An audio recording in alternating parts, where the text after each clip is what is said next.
Well, hi, nobody, because nobody's here. But that's okay. I'm gonna do this anyway, and this will be recorded for prosperity to add to my legacy. Damn. Hope some people show up. I think everybody's over on the other live stream. There's another live stream going on, and it has more important people. That's okay. So I'm gonna get started in a minute. See if anybody else shows up. It is only 10:01. I need my coffee. So yeah, if anybody does show up, say hi in the chat. And I spilled coffee in my pants. Yeah, at least you showed up.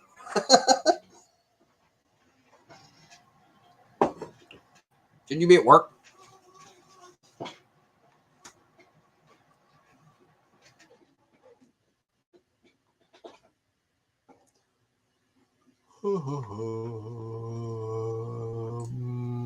Bloop. Wait, is it gonna work? Add to stage. Well, today's Saturday, dude. You've been in VR too long. You've been in VR too long, dude. All right.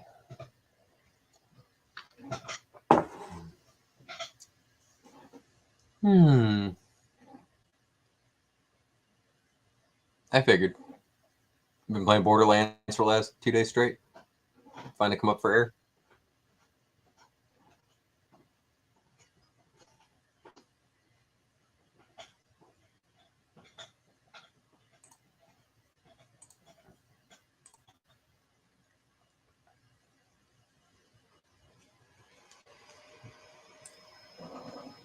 There's another live stream going on right now with more important people. So nobody's over here. Oh, excuse me.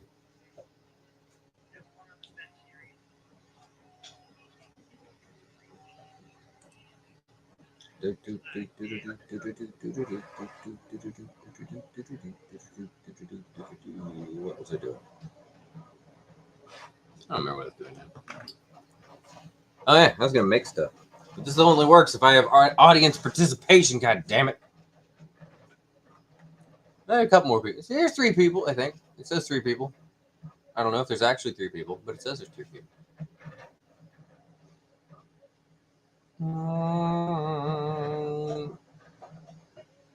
Casual. What are you doing? Shouldn't you be in your own live stream, Casual? Don't you do this shit literally every night? Fedmon, hello.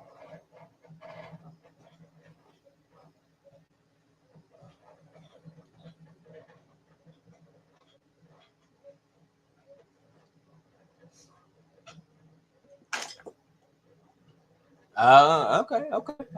Cool.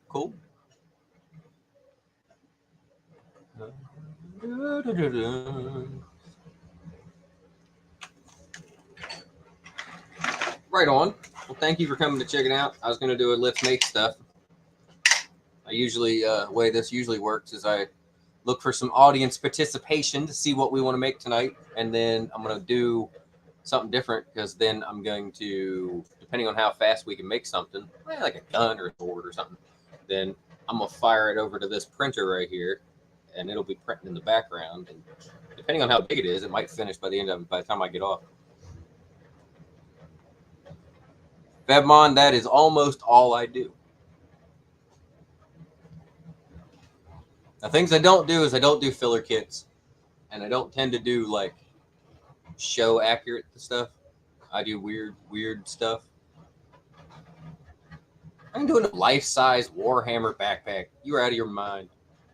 I could probably do a figure Warhammer backpack if I had a figure hand. Like, I need a figure that's got 5mm port on his back, just sticks up to. Like, I could put a Warhammer backpack on him because he's got a 5mm port. It wouldn't actually even be that difficult, I don't think. I just got to remember what Warhammer backpacks really. Like, I know they have the balls on the top because that's the jet engines. Are you just kind of sticking more to just doing Joe's Casual?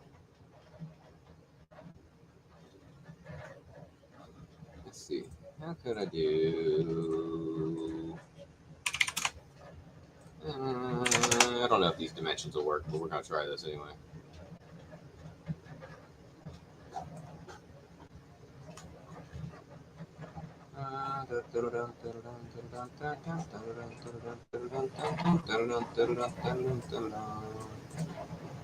Oh wait, they have this. Yeah, you know what? That's the way I would do it.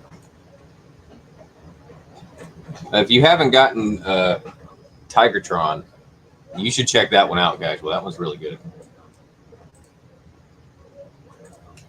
I'm gonna make these line up because I'm not even OCD and that's bothering me. I'll do my trick to make everything even. 1, 2, 3, 4, 5, 6, 7, 8, 9, 10, 11, 12, 13, 14, 15. That works. 1, 2, 3, 4, 5, 6, 7, 8, 9, 10, 11, 12, 13, 14, 15.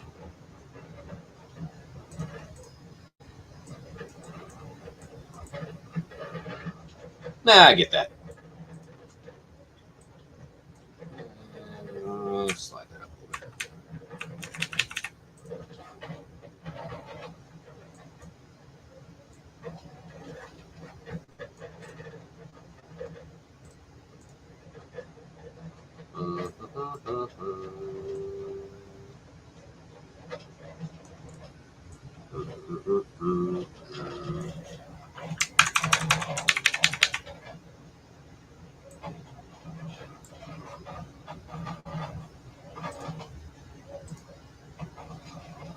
I don't know if I know what the Transmetal Falcon helmet is. I know he's got that visor on the figure, but like as much as I enjoyed Beast Wars, I didn't watch a lot of it, and I definitely did not watch all of it.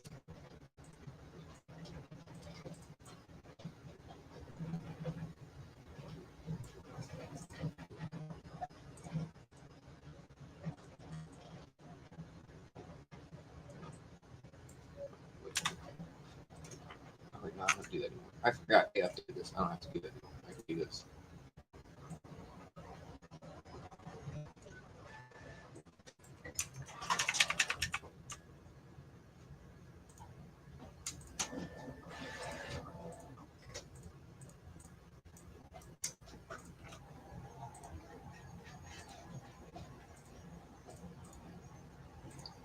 This is not what tonight's design is going to be. I am just goofing around now because I want to see what happens if I do this.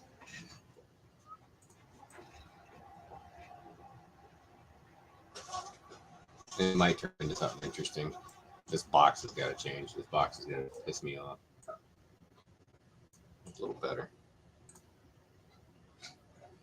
It says helmet that goes over his tiger head in beast mode.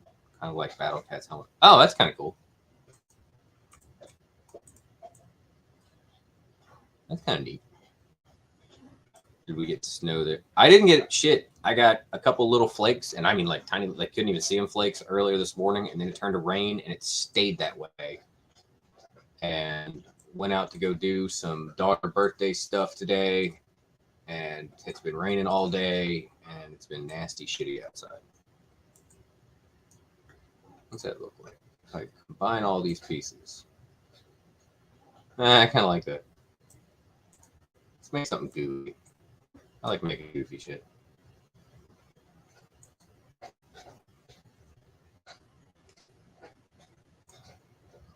This would have to get separated. Like, this would not print very well.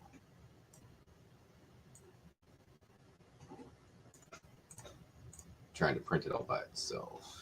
So let's try. Because I like 5mm ports.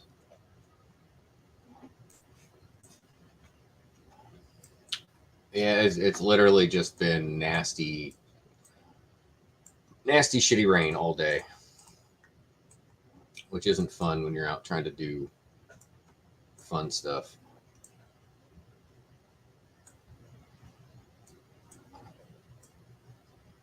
That's too. Is that too long? That's too long. That's what she said. I'm going to delete that. There's a trick. Had rain all day here. Thankfully, didn't need to go anywhere. Yeah. Oh, that sucks.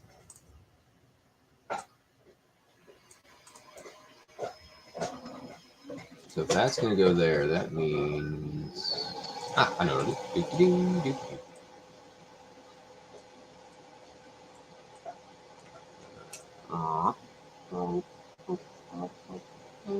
That works. Doop, doop, doop, doop, doop. I guess it needs to be longer. Damn it, that's what she's doing. This thing's going to look like a Boy Scout or a military backpack with just stuff stuck in it in a minute. What am I doing? Duplicate you. Take the bevel off. Make you a hole. Line that up. Line that up. Do this. How deep do I want this? Right about like that. Copy that to make my life easier. Nope. Bum, bum, bum, bum. I have a feeling this hole's going to go all the way through, and this is not going to work as intended, but... You. Line up. Line up. I'm not clicking right.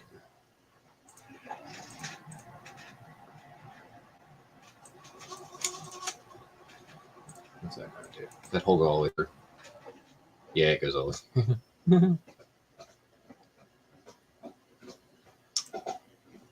You know what? I don't care. This should be fine. Let's add some detail to the backpack. What the...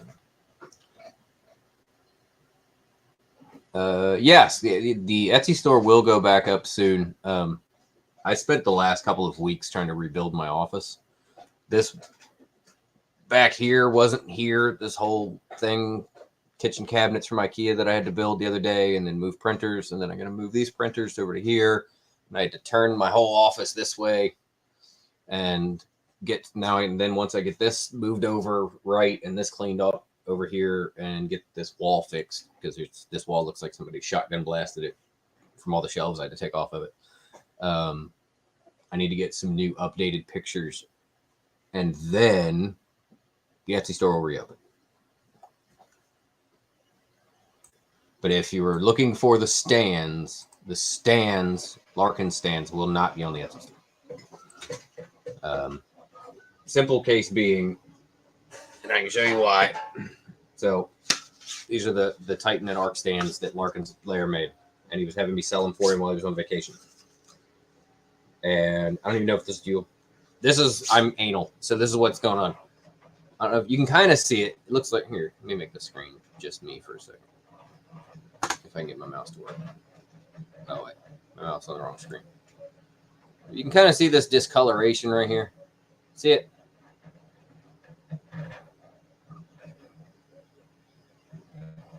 So this little bit of discoloration right here is enough to where this is a failure. This big, massive print is a failure. It takes about a third of a roll of a filament to make one of these. I can get about 3 of these out of a roll. And every so often I would have ones that would fail. And so every time one of these things fail, well, every 3 of them that fail is another whole entire spool and an entire day of printing that's out the window. The failure rate isn't high, but it's high enough to where, like, I'm not doing it no more, because the cost is there. The cost is right. The cost is set up the way Larkin had it set up, so that it was exactly the way Larkin did it. Because it's his stuff. Again, I was just selling it for him. He just gave me permission to sell them, and then we talked and worked out some stuff. So once I started getting certain ones that would fail, and not all of them would fail.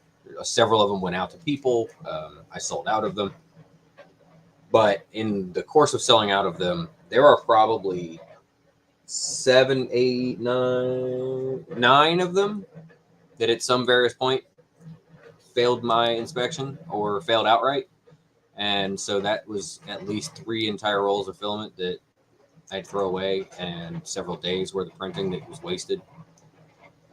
Because for consistency, I was printing them only on one printer because even though that printer and that printer are basically the same, their stuff turns out a little slightly different, and it drives me crazy. So I'm not going to be selling the stands anymore.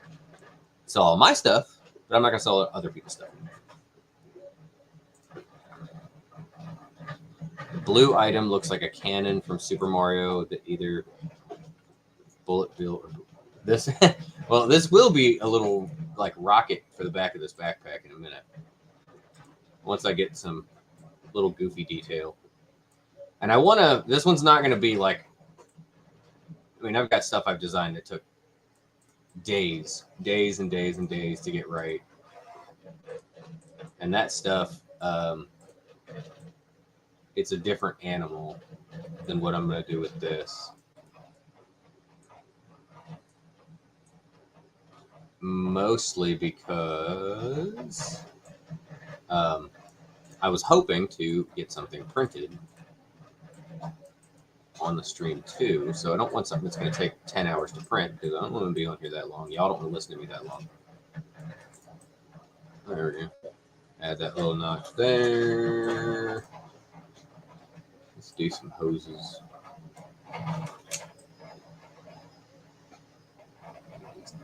Itty bitty.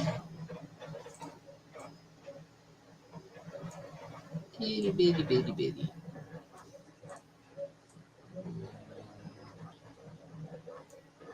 There. I'm gonna duplicate it.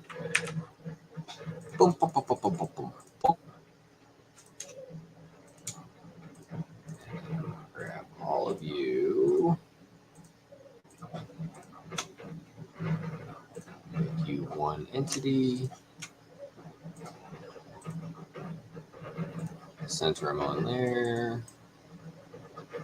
Yeah, that's kind of cool. Now this thing is going to have to print.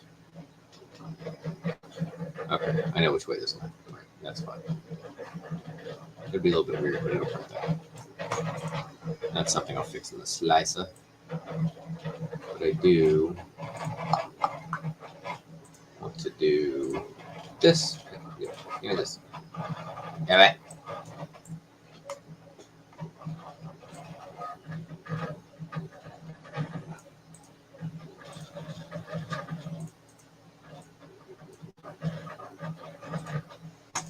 Flatten that off. That way when it prints, it'll have, I can put supports underneath it. Because trying to print something round that's hanging like this doesn't work very well. And I don't like printing pins vertically because they'll just snap off from layer lines. No, not necessarily for Optimus Prime. I'm just going to grab a figure and stick it on there when we're ready. But I am going to have to figure out a good way to mount this so that this doesn't suck. I think I know. I think I know how I'm going to have to do it. I think I know how I'm going to have to do it. Let's do...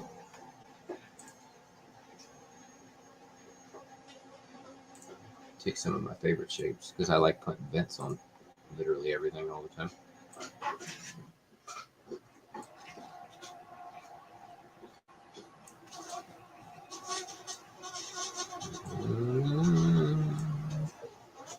This thing's going to be a hole.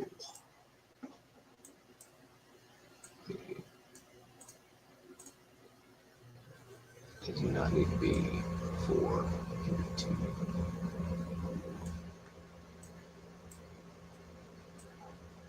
Realistically, it needs to be like that. And we'll come in a little bit more.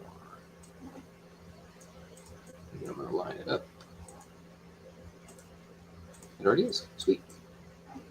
Rotate it. Lift it.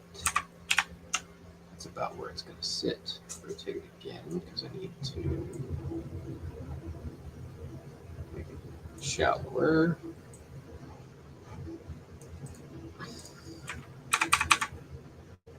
That'll work.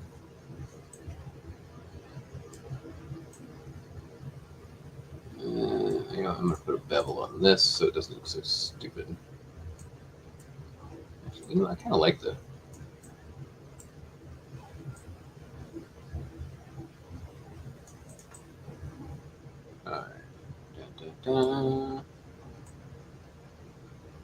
See how this looks. And then, because I would print it in silver, because I print everything in silver. So that hole's going to go all the way through there. That may or may not cause a problem. I don't think it will. We got our little vents in the back. Sometimes you don't need to go crazy with stuff. Like, it doesn't have to have every psycho minor detail, because honestly, most people don't notice. But I am going to try something I've been wanting to try. I'm going to drop this.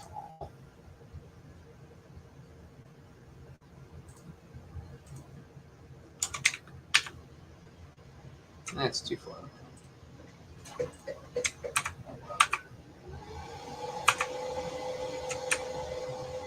I don't want it to cut into there.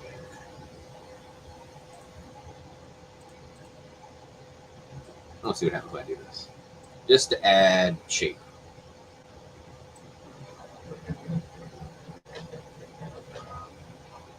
Yeah, I like that.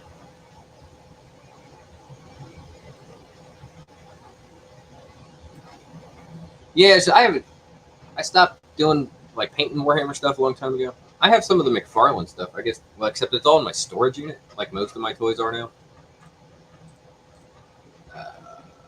We're going to duplicate it, and then we're going to mirror it, and then we're going to walk its ass over here.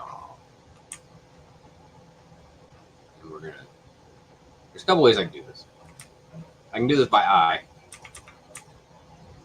which I've done a lot over the years, and I can usually tell if it's about dead on. It's not. So this is what we can do. Just take these, line everything up to here. Take the snap grid. I'm going to do it 2 millimeters so it doesn't take forever to move. And then you go 1, 2, 3, 4, 5, 6, 7, 8, 9, 10. That looks good. 1, 2, 3, 4, 5, 6, 7, 8, 9, 10. And then link those together. There you go. I just wanted to do a little bit of a cutout right there, just to kind of add a little bit of detail. Just adds this little kind of notch out.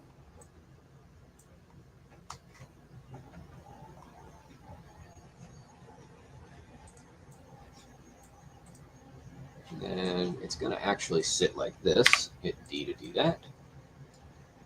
So I do need to add a 5mm port, or a 5mm peg on this. Hey, look, I've got one right here. So I'm going to copy that. And then I'm going to take that off for now, because I don't need that right now. So here's the only thing that's going to be weird is if I put it here, on some figures that's going to sit really high up. Well, you know, Febman, I don't really mind the Earthrise trailer, because when they do new things, I just have to print off the parts I made for it in different colors. So it kind of works for me when they reuse it.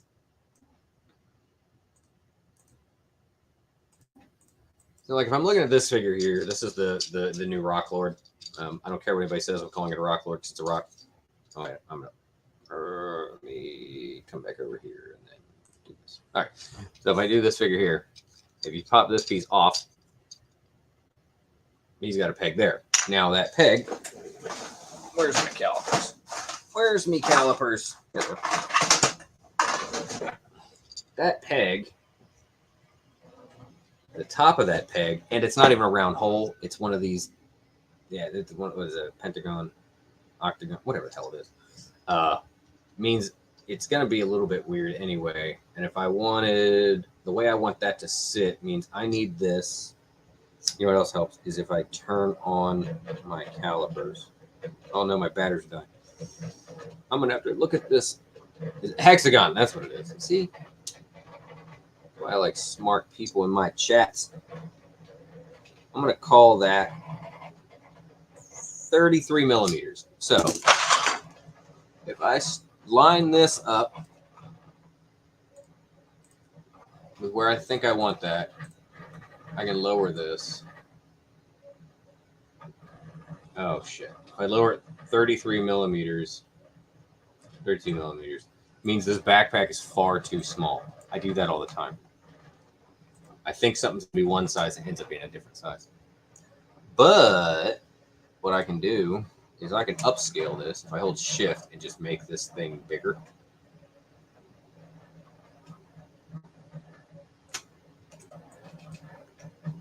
And then lower this down 32. Call it 33. All right. Now, these holes are not going to fit that anymore, right? So this is the only thing I don't like about the software I use. It means I have to like undo lots of things. And now we know that actually that hole might not have to go all the way through now.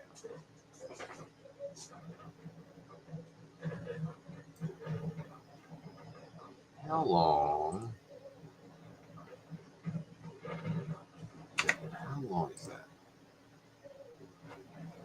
I don't want to go that deep. This is just a little trick I do to like figure out measurements sometimes. That's only going in 10. Which means this realistically only needs to be 9. Let's call it 9.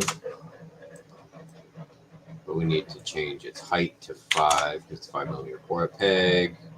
And then 5. And then I'm going to recenter it on y'all. Now I don't need this one anymore, and I don't like doing the same work twice. So I'm going to take this one and I'm going to duplicate it, and then I'm going to line it up on this side. And now that should actually do everything I want it to do. And then I need a box. Again, like I said, you really don't want a round part of your part.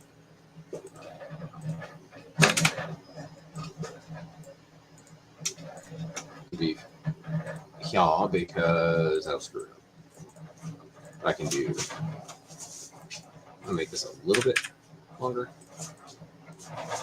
I'm gonna group those together so that now it makes that. But now I can make them. We need to move you out of the way. Over there. Now I can do this. Group this whole thing together. So now that's going to be the backpack that will go in the back of this dude.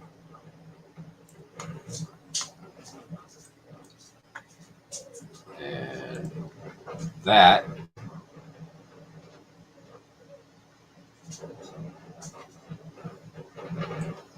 would be that one. And then I'm going to duplicate it. And I'm going to mirror it. And now I've got 2. Now I've got that. So, I mean, realistically, this could just be done. I mean, if all I wanted to do is a backpack with some jets off of it, that's realistic all I would need. Let me see. Can I? No, I think I got the angles all wonky. If I drop this, it's a little off. It's like a degree off. Is that good? Drop. Hey, there we go. Complete that one so I don't do that twice. Because there's something I want to do. Because I want to give this blast effect compatibility. Because I love blast effects, and I think they should be included in everything. It really upsets me that they're not doing blast effects really anymore. I'm going to do that as 10. Get a line up there. It's all discombobulated. Bottom, straight up bottom. I think I need to shift that over just a little. No, that's too far.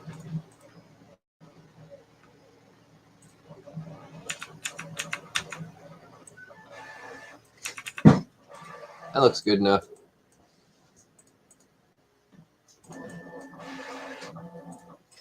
Do that like that. Oh, Sorry, I'm doing all these things. How long has it been like that? Am I just a dumbass and I didn't realize it? So yeah, we upscaled the backpack. We changed these to 5mm. Added the back peg. Added blast effect compatibility to the ball here. Now I'm going to duplicate it and mirror it so it will be identical on both sides.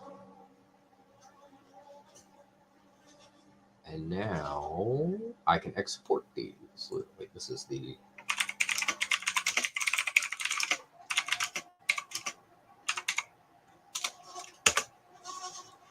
Everything I export out of this is going to have that name on it. That's why I'm making sure that I have the right name on it. So I'm going to export that STL.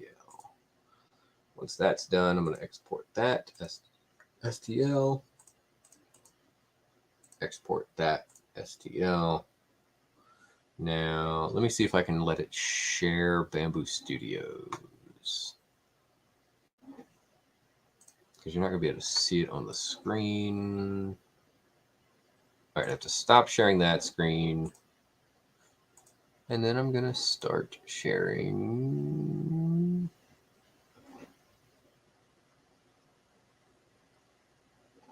It's not popping up as what it wants. Screen 2? Yeah, sure. Here we go. All right. So this is Bamboo Studios. Bamboo Studio. So because almost all my printers now are Bamboo printers. I think I have one non-Bamboo printer left, and it's sitting over there, and it's got a bunch of dust on it. So what we can do now is I'm going to open this up over here. Good thing there's no porn in that file. Let's see. Go to the downloads. Move this over here. Move this over here. Move this over here. All right. So then I'm going to hit arrange. I'm going to select all. And I'm going to print all of these. Hey, what is this thing doing? No. To resync this. All right. So now it's going to print all these in silver. Everybody see that? Like I said, this is a really simple little backpack design. Just got some hover jets. So then there's some stuff we have to do in here. We definitely are going to need supports. Normal supports should be fine. Well, actually, so there's a couple things I don't like to do. I do not like putting supports in these holes. You put supports in those holes, and they are a massive pain to get out. So for this piece, I'm going to go objects, so that I'm only affecting this one. And the support is going to be normal manual. And up here is an option for support painting, because the only place I actually want supports is right here. You don't need to support the inside of that hole. And that dome, that will print no problem. So I'm going to do the same thing here. Supports, manual, paint them. Paint right there. Good to go. Now, it's going to put supports in here. We may not need them. Let's not do it. Let's not have supports in there. Let's see what happens. So manual, paint them, boom. Won't need them anywhere else. Cool. And let's see. It's going to print at 0.2mm standard. I like 0.16. I hate grid infill, so we're going to go with gyroid. 15% should be plenty. Now, sometimes when you're doing this, you're going to want to beef up in the area, like here on these pins. There's a case to be made to add a lot more supports inside of those. But what you can do, just to kind of give everything some more strength, is just jack these wall loops up to like 5 or 6. And I'll show you what it does. Heart 2000. Sorry I'm late. Was watching Proto Man and didn't know you were doing a live stream. All good. Do I print in metal? No, but I do print in silver. All right, so now it's going to show you every layer that it's going to print. If you look, these yellow lines here. So the orange outline is the outer shell. These here are your walls, your internal walls, and then this is your infill. And this infill, I love this infill because it looks cool when it's printing. But because we put so many walls, you'll notice that the pin is basically solid. And that's what you want, because having a pin break off inside a figure is a pain in the absolute ass. And I've had that happen long ago, and it was not fun. But you see, now we have a different problem. You see how the base of the support material is going underneath here? This overlap here doesn't matter, but this matters right here. So we need to go back, and we need to respace these out a little bit, and then reslice. And according to this, this would take an hour and a half. It's not going to take an hour and a half on that printer. It's not. Because I am going to put it on ludicrous speed. And it should print in about 45 minutes. So let's see if we can just keep this going until that's done printing. All right. Printing on the Bamboo Lab A1 Mini, which is this little guy here. This little guy here is relatively new. It's not the newest one they came out with, but it is the mini one. It's a cantilever design. It is a bed slinger, which just means that this bed moves back and forth like this. So the bed moves back and forth, the print head moves side to side and up and down, and that's how you get your prints. And these printers are amazing at pumping out stuff quickly. So the other thing I'm going to change is actually, I'm going to do this in draft. Draft mode, if I keep all my other settings, it just makes the layer heights thicker. Especially for a prototype. So that knocked this down to an hour and 10 minutes. Again, I'm going to put it ludicrous speed, which is an actual setting. So you go into here, print plate, A1. I've got silver loaded up. Enable AMS. AMS is the device sitting behind it that has the 4 different spools on it. It can feed up to 4 colors at a time. Bed leveling possessed. Send it. Where's my robot? Give him his backpack back.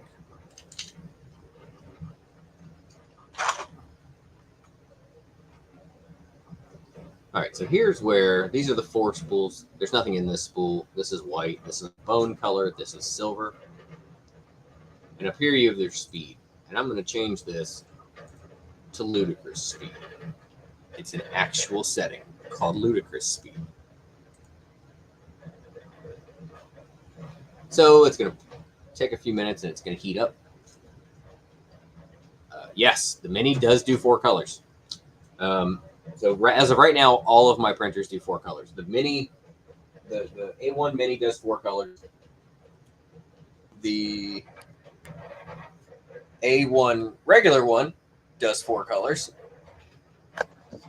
And you're going to move with me for a minute. And then the X1 Carbon, the box on top, does 4 colors. And the P1P does 4 colors. So this is their original flagship design. This is the more consumer-friendly version that came out shortly afterwards. And then the 2 behind me are the 2 newest printers that they came out with for now, until they do another one and then I buy another one. Because I think there's another.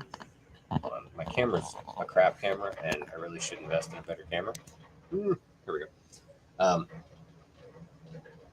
The mini printer without the AMS is $399. With the AMS, it was. Actually, let me see. Yeah, you guys can see this. I don't care. Bamboo Lab. We are right now. 3D printers. So here's the A1, which is the one that's over in the corner. Go to here. All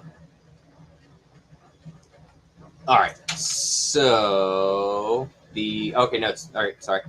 The A1 Mini 3D printer is $299. That does not include the AMS. If you want it with the AMS, it is it even listed on here? Yeah, so the A1 Mini combo with the AMS Lite. It's what that thing on the back is called. The AMS Lite makes it $459. And it's definitely a great entry-level printer. The A1 with the AMS, which sits to the side of it like this normally, but you can print parts so that you can mount it on top, is $559. You can hear it doing its calibrations. The P1P that I have, if you buy it with an AMS, they don't have a listing for it with the AMS. That's weird. They used to. Very strange. The P1S is actually the same printer with a few extra features. Hey, Raz, you better come watch this. You're the reason I did this. Because you brought it up the other day, and I remembered, hey, I should do another one of those. So the P1S with the AMS is $949. And then if you got the X1 carbon combo, which is the printer with the AMS, that was $1449. Ignore this over here. They started a deal with a company that does backup generators, so you could buy a backup generator at the same time. And, you don't need a damn backup generator. So the ones I have is I have this one, I have this one, I have this one with extras, and then I have the X1 carbon combo that I bought right after the Kickstarter. I had backed the Kickstarter, which I would have gotten this whole setup for $1,000. Still kicking myself in the ass for that. And then I was so nervous about how bad Kickstarters for 3D printers has been in the past that I canceled the Kickstarter, and then it was funded, and then they were like going full steam ahead, but they still were offering a slightly lower price than this. I don't think I paid $15 for it. But yeah, so sometimes it's okay to roll the dice on a Kickstarter, and I should have. All right, so we're doing the auto bed leveling here. Oh, the other thing is I remember is I need to kick the nozzle temperature up a little bit because we're going to be printing this so fast. It's going at ludicrous speed. I agree. I think everybody should have a 3D printer in their house. I think there's certain problems though, is because even these printers, which are the most out-of-the-box user-friendly printers that you can own at this time, if you go into them knowing absolutely nothing, there is still a learning curve that people who have been doing this like me for a decade,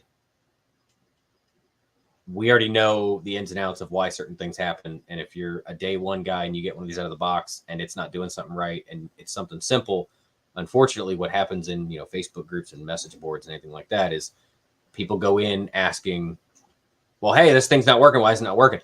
Read the manual. Read the manual. Read the manual. It's a little bit like some of our Transformers, like elitists kind of groups, where you get into some of them and people like to shit on everybody who doesn't have an opinion that they agree with, or they like to, they'll shit on Hasbro because they don't like the mass of a new figure for the price or whatever. You get negativity, and you got to get past the negativity.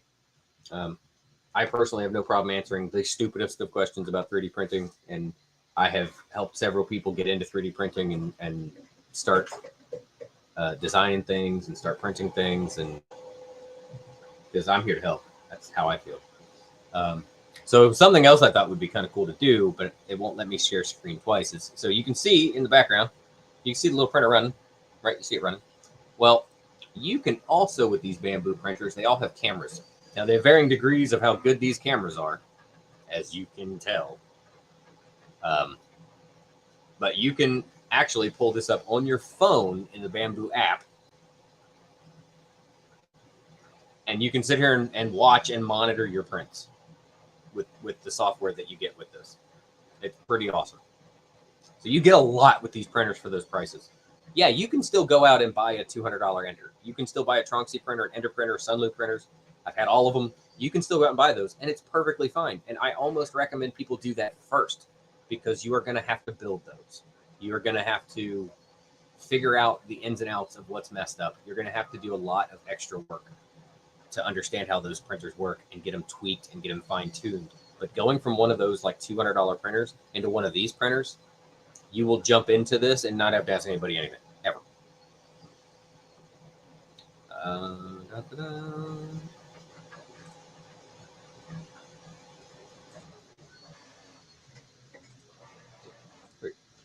That's how you do that. I always wondered how you do that. Yours had a high learning curve when they first showed up, and now a 5-year-old can pick them up and use them better than I can. Right? Exactly. Humans shitting on humans. Inconceivable. I got that reference. I'm thinking about getting into 3D printing. I'm thinking about getting into 3D printing. Attended the custom and 3D printing panels at TFCon Orlando. Nice. I couldn't go because I had a booth. I don't know if we're going to do that again. But like, I was talking to Lazy Eyebrow afterwards and talking to him kind of about how his panel went. And then I went back and I think I watched some of what was recorded. And but I was not invited to that one. I've been doing this longer. But I wasn't invited, which is okay.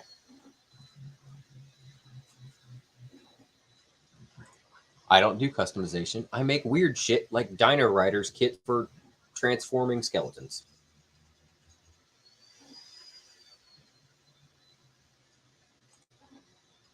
Do you feel better now? Do you feel better now? All right. So as you can tell, that thing's going to print fast. It's right now at the current speed, which the temperature did not go up, and I don't like that. It should have gone up.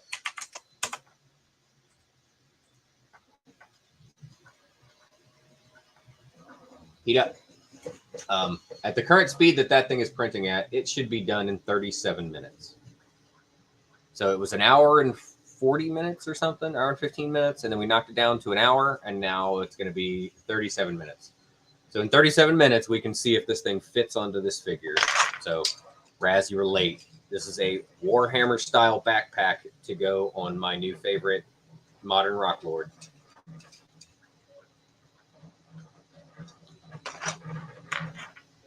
I want both ABS and resin to make parts and gaming miniatures and heads for TOs. So most of the time nowadays, people kind of shy away from ABS. It's too hard to get right. It has several problems when you're printing with it. The fumes, you got to vent those things because those fumes are toxic to an extent. You're not going to kill yourself doing it, but like you need to consider your ventilation with ABS. And honestly, unless it's going to be outside, PLA plus, even normal PLA, tough PLA, all of those things. Honestly, you're better off just printing with PLA, and it's cheaper and it's easier. It has a lot less issues when you're using it. Now, as far as resin, I had 2 resin printers and a wash station. I actually just sold them to one of my employees Thursday, because I bought them and they've been sitting in boxes for like a year and a half over on the counter because I had always intended to put them in the new house and then didn't get the new house. So I didn't have a place that I felt comfortable with running resin because resin has a lot of fumes to it too. And yeah, I would say go with PLA. Now, if you want to go with resin, perfectly fine. Go with resin. Just be mindful of where you're putting it. I have seen people where just being in the room with the resin, the fumes from the resin has caused massive blisters and stuff on their hands, depending on the kind of resin you get. And just because it says it's like water soluble does not mean that it's safer. You will still get horrible, horrible chemical burns if you get it on your skin.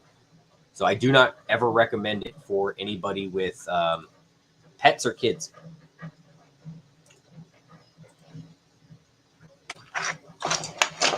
Raz, you should order them before I get them all, because there's 3 more in boxes in the other room.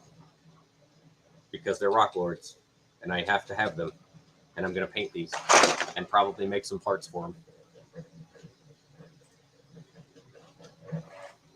Do you think we'll ever see Rock Lords again? Not from Hasbro, but from third party. So, interesting fact. I may or may not be in the process of buying the name Rock Lords because they let the copyright expire. And nobody owns the name Rock Lords right now.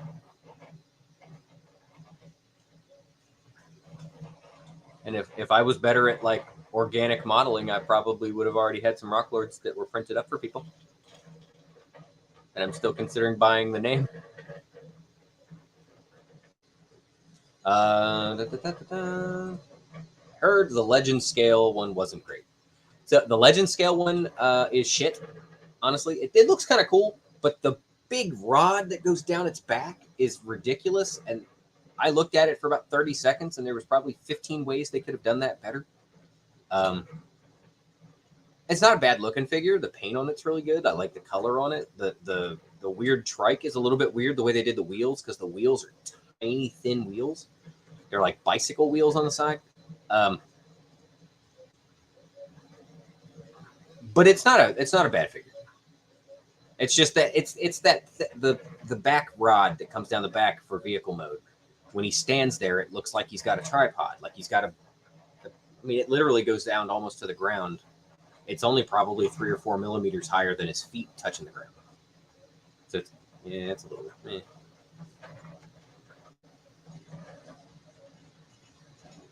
Like if you can get one in a store, like if you happen to go to the store and see it, I say pick it up. Again, that's because it's a Rock Lord. But he does, I don't have one sitting out here, but he does look, when he goes into his sword mode, it is a massive sword that this guy can hold. It's just not the best figure. Exactly. And as long as the stick is, you're like, wow, bro.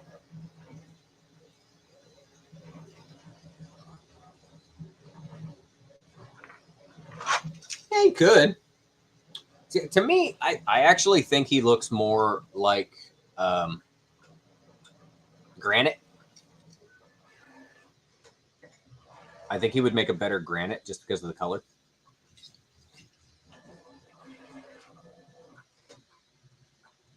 If he was black, it would look better as Sticks and Stones.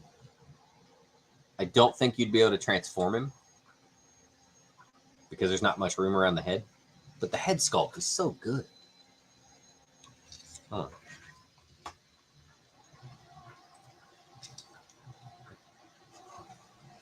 My camera sucks, I'm sorry.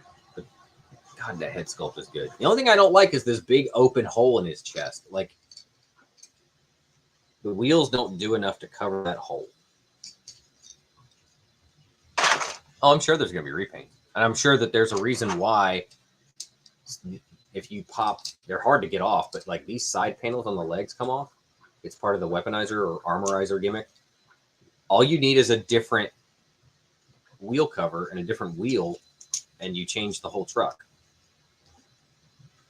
And then these pieces here that come off and become, which this is, I love this, that comes off and becomes gap filler for the back of the legs.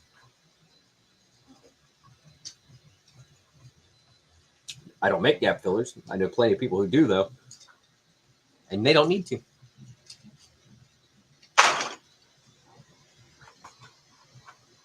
All right, well, while that's printing, we can take all these and move them off into Never Never Land. So first suggestion was a Warhammer style backpack. So we have that. At least we have the beginnings of it. My head itches. What else should we make? You know what I was thinking about making? I want to make a Bowie knife. But I want to do it a little bit different this time.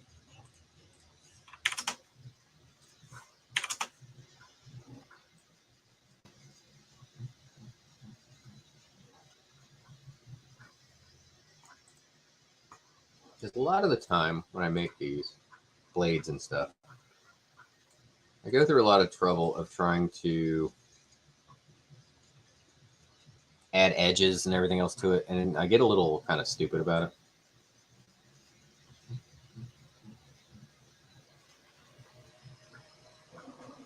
Was one of the guys in a wheelchair at TFCon.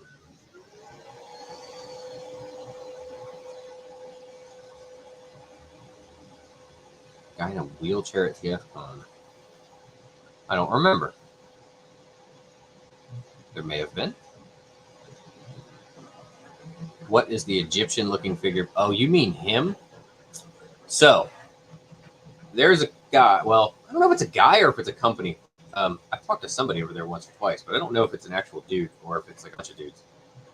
Called Toy Maker 3D. Spelled weird. I can drop a link in the thing if you really want them. They make some of the best looking things I have ever seen. And I mean that wholeheartedly. They make amazing looking stuff.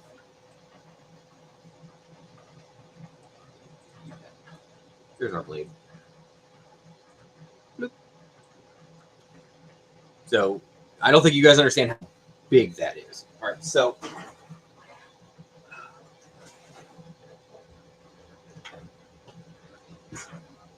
this is a file set that I bought because they were doing a he had like a holiday sale.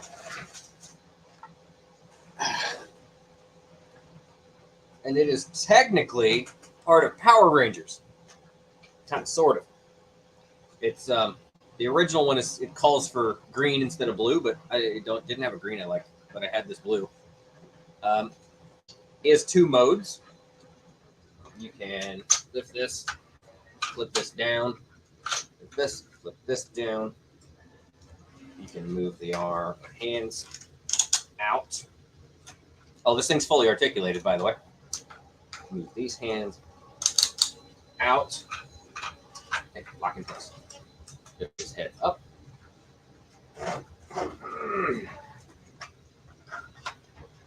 Hold up the legs. And he is in dragon mode. And he is over 4 feet long.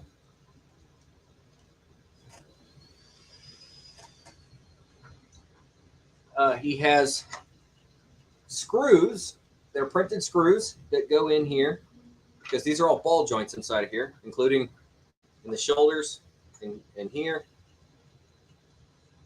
I'm missing one out of the tail. I got to print a new one. But you tighten these so that, you know, if he starts getting a little loose, because keeping joints tight with 3D printing is actually really hard. It tends to wear itself down because it's not as hard as, you know, injection molded plastic. So, but they have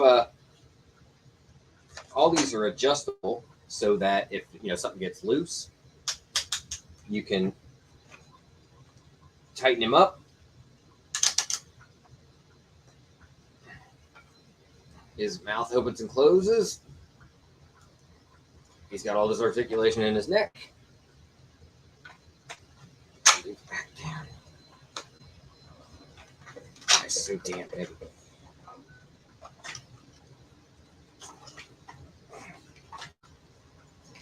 So that is him. Oh, and I guess he was a big green dragon. Yeah, he's like 3 feet tall standing, and then you figure the tail goes back another few feet.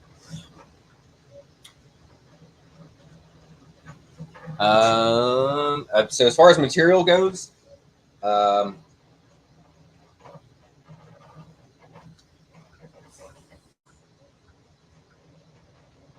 it's hard to gauge this because, like, I bought a spool of yellow. I didn't use the whole spool. It was about a spool of blue, a spool of black, half a spool of silver, and then a tiny bit of red and a tiny bit of yellow. So I actually have, if we want to go into the toy maker thing, so here is the Mecha Gigan that I printed in the Evangelion colors to go with the giant Mecha Godzilla, but the Mecha Godzilla is actually at my office, like at work. And then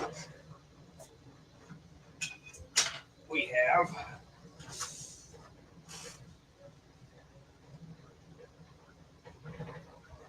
their version of Jet Jaguar.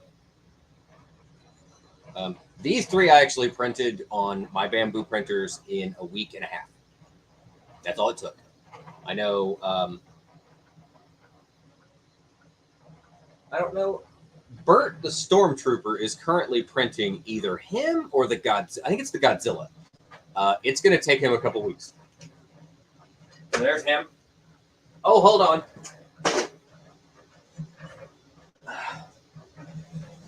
There's the Mazinger. The sword on his back.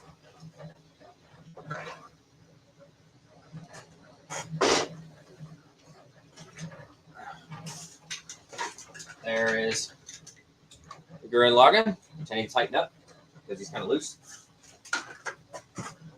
There is... I will start screwing these names up. I'm just going to tell you now. There's him.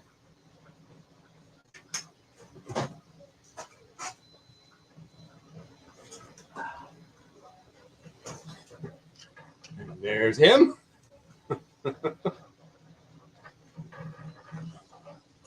And then finally, because somebody mentioned it, I also have, it's technically not Jetfire. It's supposed to be the Robotech Jet, or the whichever version you want to call it. It does transform into all three modes. It is not an easy transformation, so I'm not doing it right now because you got to unscrew a bunch of stuff. But there's him. There's only actually a couple of the Toymaker 3D models I haven't done, including I have done, and I'm about to hang it on the wall, is the Ark.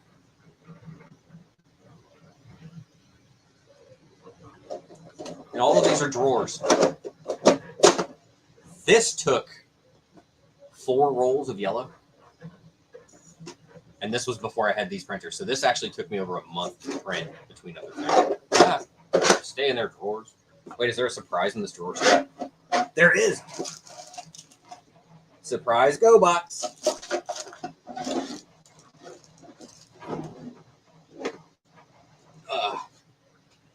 So I actually messaged them the other day. I'm really hoping that the next of their Monsters line, that they do a Mecha Mothra with a huge wingspan. That's what I want. I want a giant Mecha Mothra. Let's see. Let me go back to Toymaker Jetfire model, super nice and well designed. So, do you have the Blunghole? Do you have the actual G1 Jetfire model they made? Because they do actually do. Like here's a Laserbeak.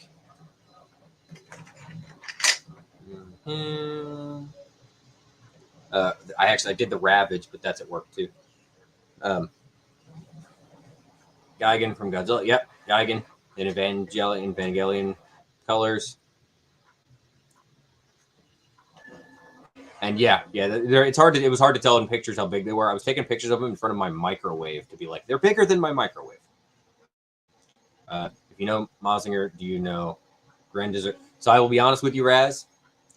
I liked that robot, knew nothing about Mazinger except for maybe a couple of very faint memories from when I was a kid.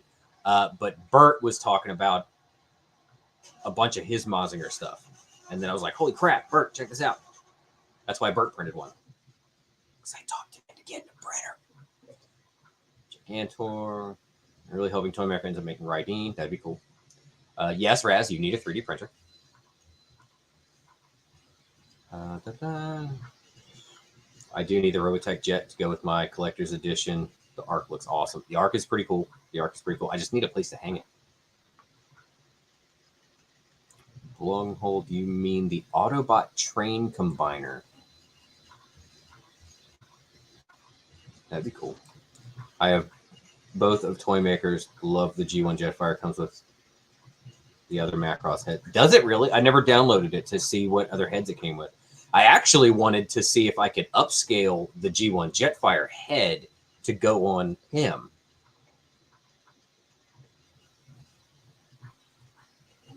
Raiden the Shogun Warrior from the 70s. Yep. Transer Z when they did the redub in the States. Have you seen the Slugfest and Overkill to go with Netflix Soundwave? Yes. Yes, I did see that. I did see that. You have to forgive me for my coffee. It's only 11 o'clock. I need to stay awake. So, yeah, that's when I'm not printing things to sell or to design to sell or printing stuff for the kids, because I am constantly printing flexi shit for the kids. When Toymaker does stuff, I'm on his Patreon. Like, I love the stuff that they make. The only thing I wish they would put stuff out with a little bit more frequency. Like, I have no room to talk at all. It's just, it's so good. I want more. And I've printed some of the G1 robots. I printed the G1 Bumblebee, and I printed the G1 Optimus Prime. Not on these printers though, on old printers. I did not have fantastic luck with the joints staying tight, and they don't have the screw mechanisms that these do. God, no, hiccups. They don't have the screw mechanisms that these guys have. I'm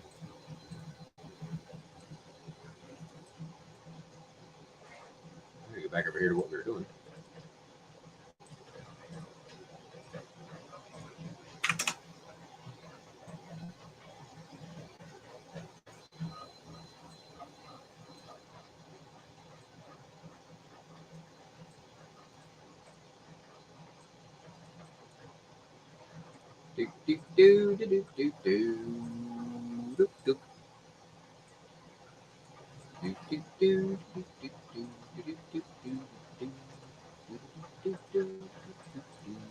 Damn it. Oh, well, just drop that down. A really simple little sword. So in a lot of my swords, I will go in and actually try to carve out a notch or carve out like an edge. I'm kind of getting away from doing that because realistically, you don't really need it. I'm making it a little thinner.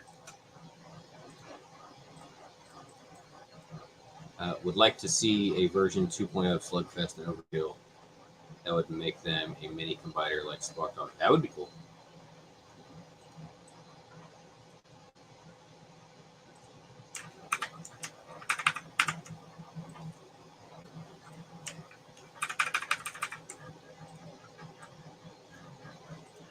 There's no sides to you.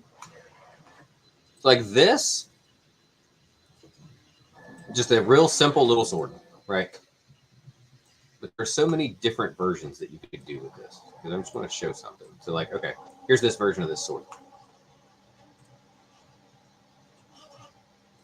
Let's do... I'm going to turn this at an angle like this, and then I'm going to compress it.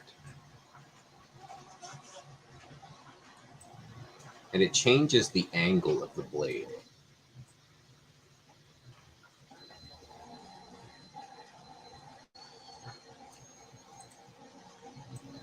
Makes it a little bit smaller.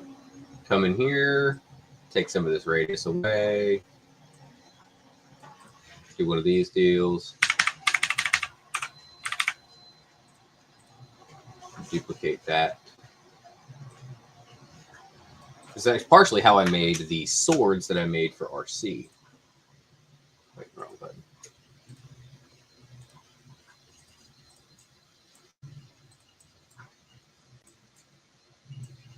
Because I like having hand guards.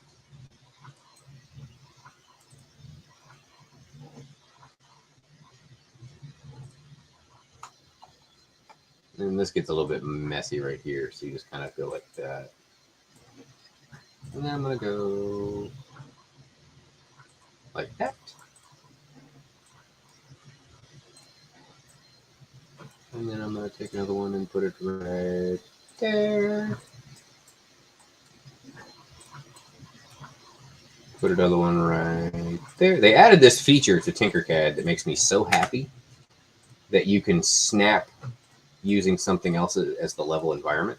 You used to have to do it with this grid tool all the time. Deluxe! What's up, man? Thank you for coming. Like, there's a smaller little... Ah, shit. Smaller little sword there.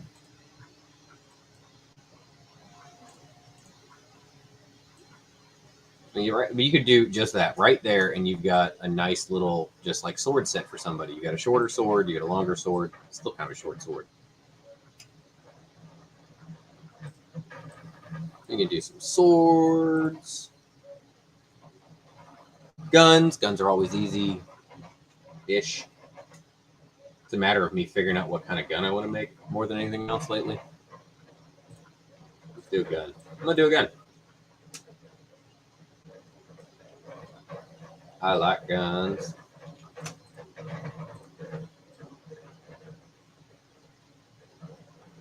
That's probably overkill. Hold on. 14.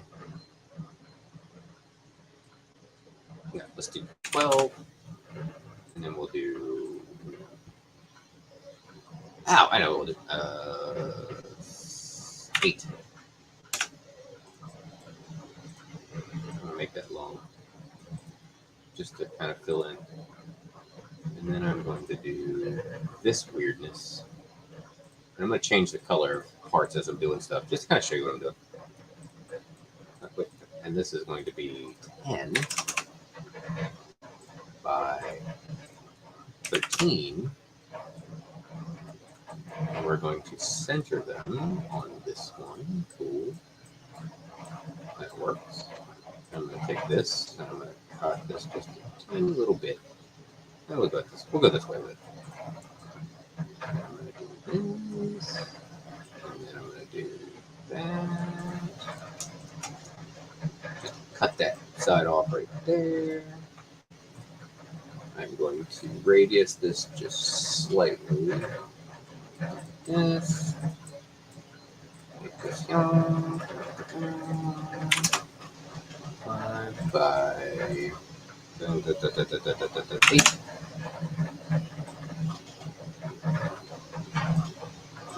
we're not gonna go blast effect compatible with this. We're gonna do something a little bit different. I coulda. I don't want.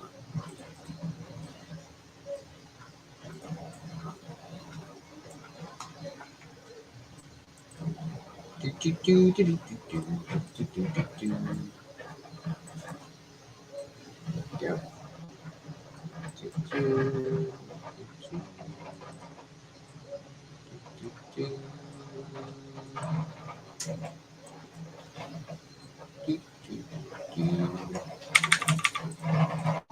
Oh.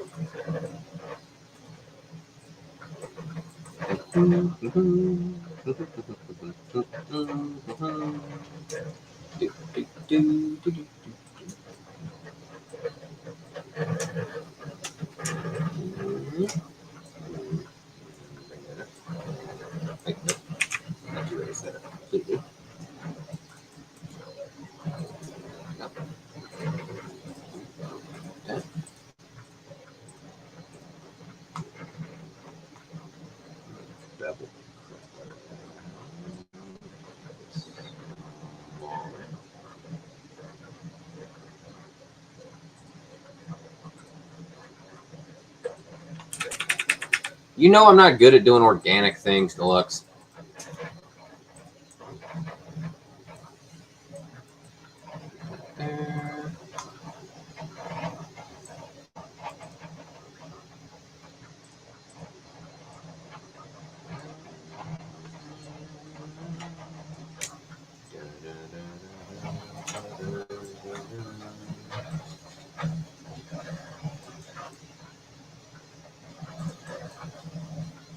What are you doing? Oh, I'm going faster than the program can keep up, so that's why this has a red outline, is it won't let me do anything because it's still generating that as one solid thing. It does that sometimes. But I already know what I want to do with this, so.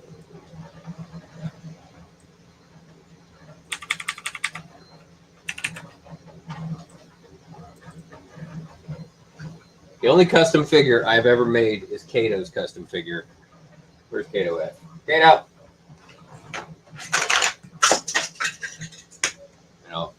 since that's loading.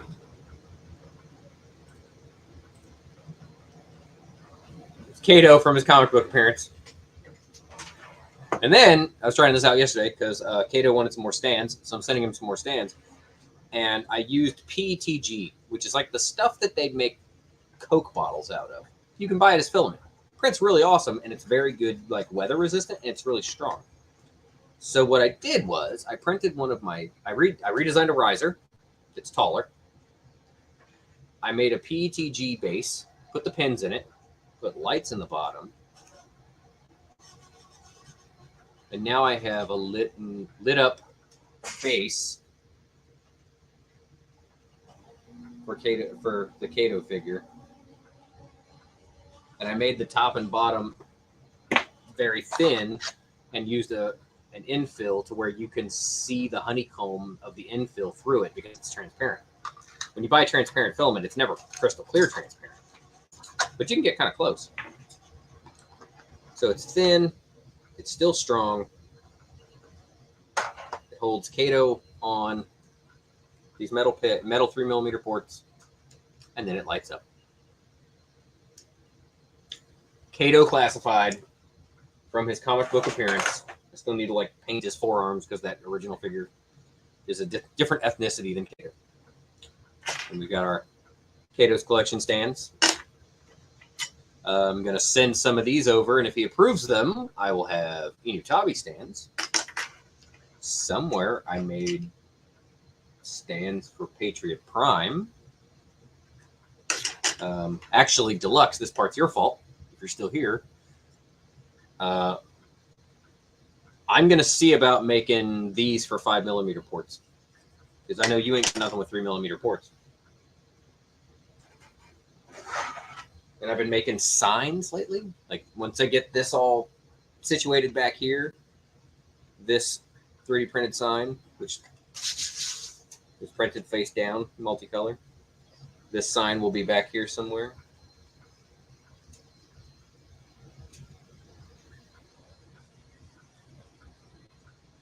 I could probably make a sign for you, Rex. It gets a little tricky with certain people's logos because certain people's logos, if they're not kind of solid lines, more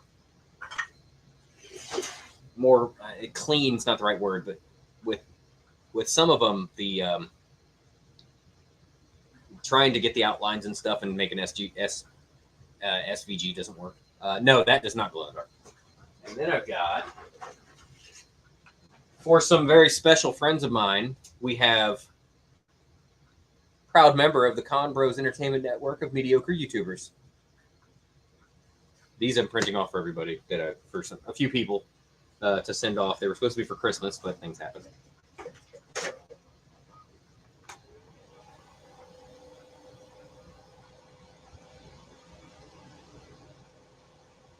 I could actually print the sign in glow in the dark.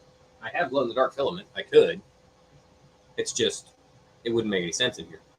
But this is going to go back in. It's going to go either back on that wall, or this wall over here is going to become where I actually will do videos again. I promise I'll start doing videos again. I have a feeling that there's a certain series of videos that I'm going to have to revisit shortly. But this is going to go on that wall, so it's like in the background of when I'm doing stuff.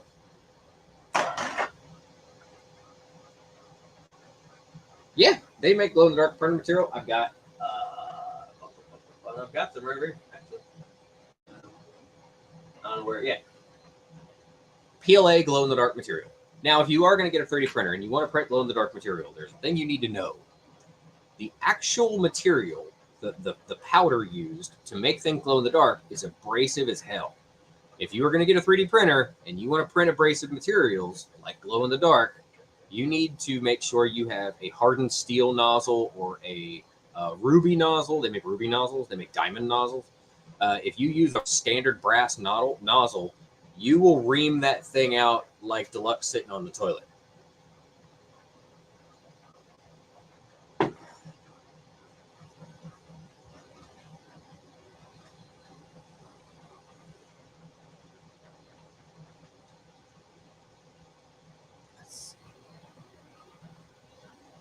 And I've done it. I've run glow-in-the-dark filament. When I first started 3D printing, I got glow-in-the-dark filament, and I was super excited. And I was like, I'm going to make all these cool things and all these little ghosts and all kinds of shit.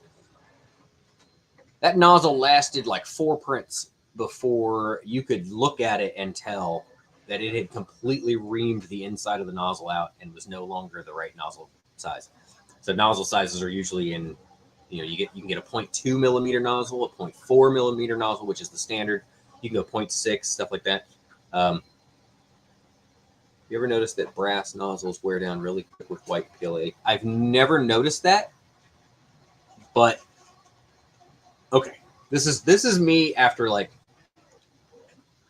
doing it enough times. I don't even buy brass nozzles anymore. I only buy hardened steel nozzles because I hate having to change nozzles. So I will buy the hardened steel nozzles just so I only have to replace them every several months, if that.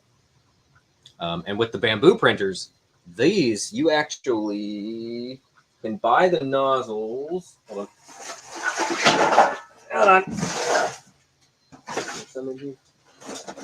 Hello, nozzles.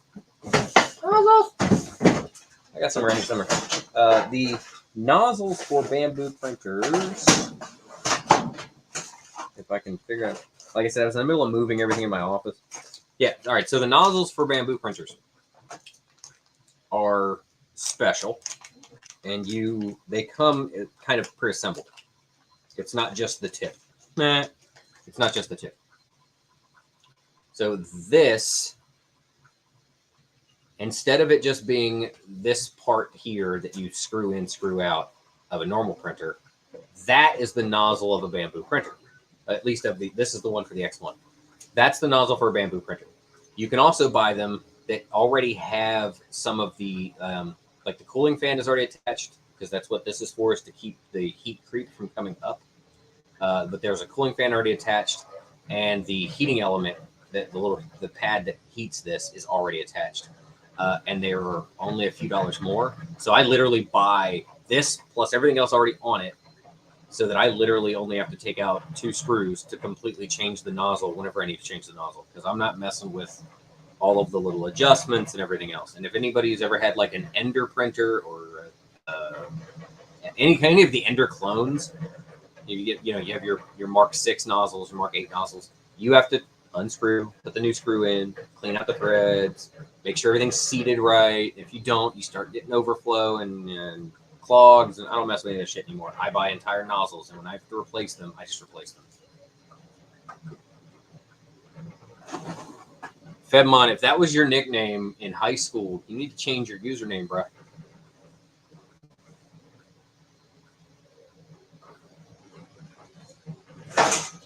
Ow. There's so much crap on my floor. We'll go back to what we were designing, since this finally worked. So I'm going to do. I'm going to put that in center. And that's just kind of a little whatever thing on the back of it. What else should I do? What else should I do? It's kind of an okay gun, just like that, isn't it? Then you come in here. 5 millimeter, 5 millimeter.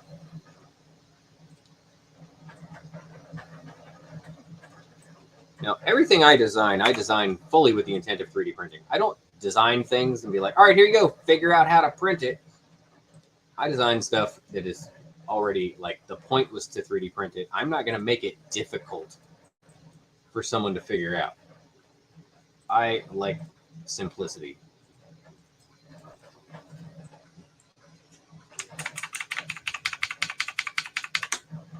You do it back that way so anybody will be able to hold it. And then again, you're going to take this, shave 1 milli.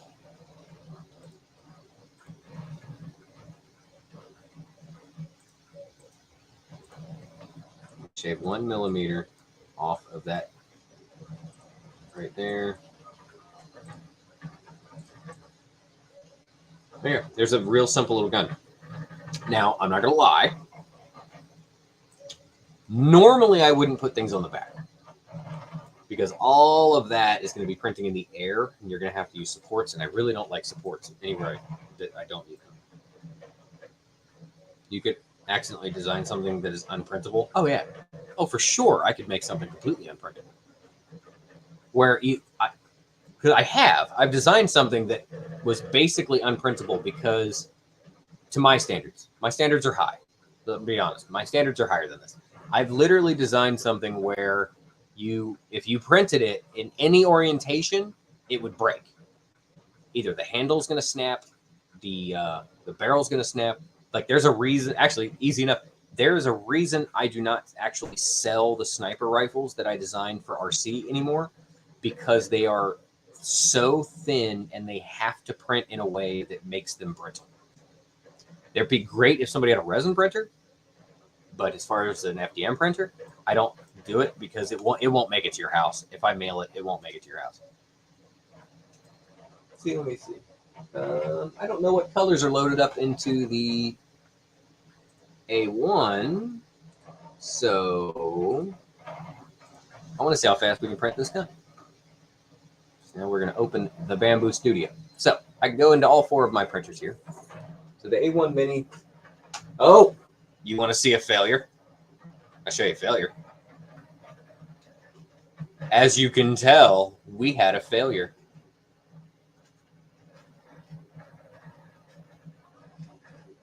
That is what happens. I can tell you exactly what happened.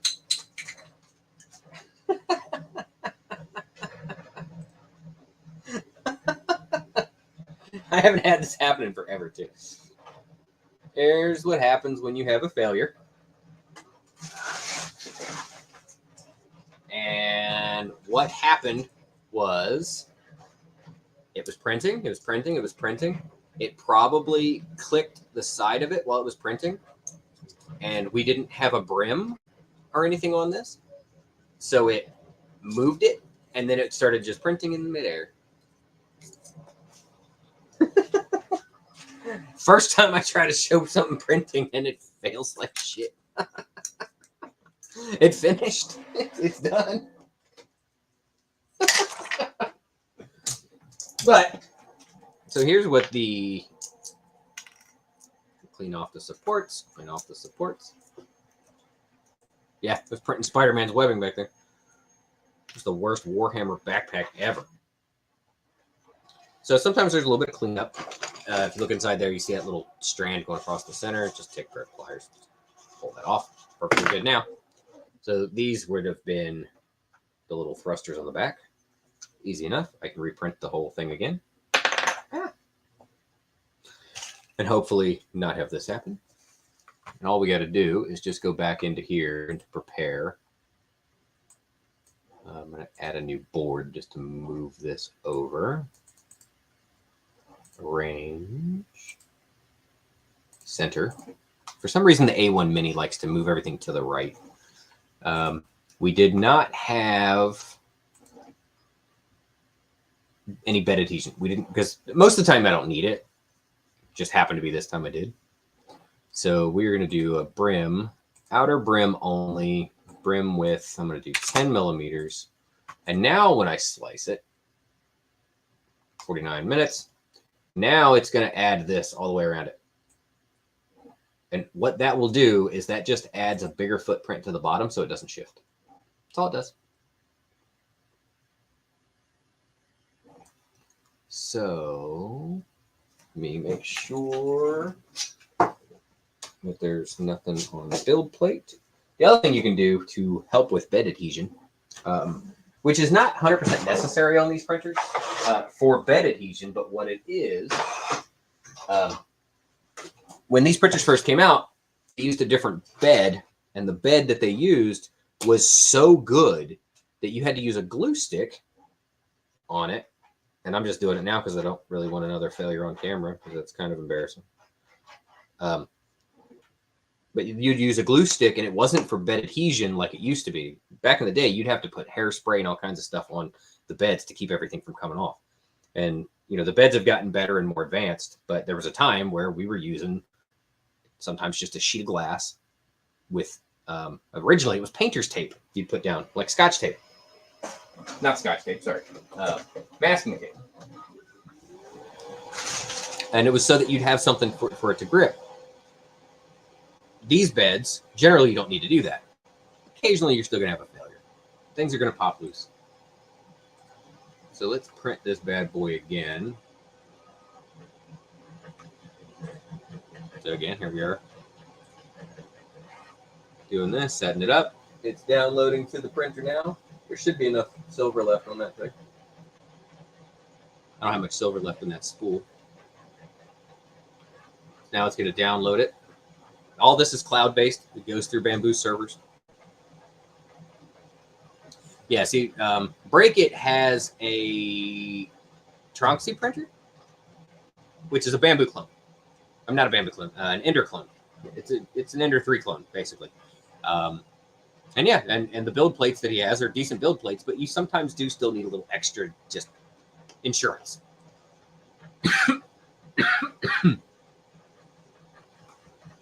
All right, so it says it's changing the filament now, because again, it's got 4 different colors it can choose from.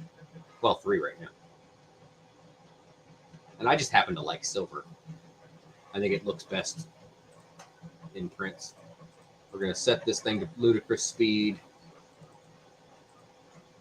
We'll probably have to do it again in a second after it's done doing all the things it needs to do. And then once this starts, we're going to move to another printer and start printing something else. And while that's doing that, we're going to go to the prepare page. I'm going to change this to the A1. We're going to transfer all the settings. Move this to here.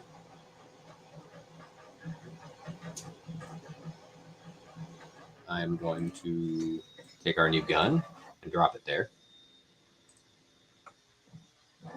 Now this is actually going to be printing on a different printer. But the colors I have in that printer is like brown.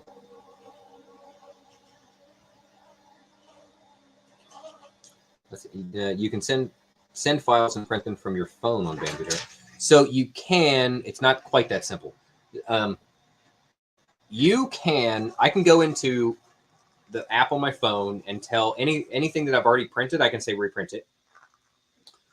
You can go into Maker World, which is Bamboo's own little kind of, it's not a marketplace. It's like Thingiverse or Printables or Cults 3D. It's a place with a bunch of files that you can print.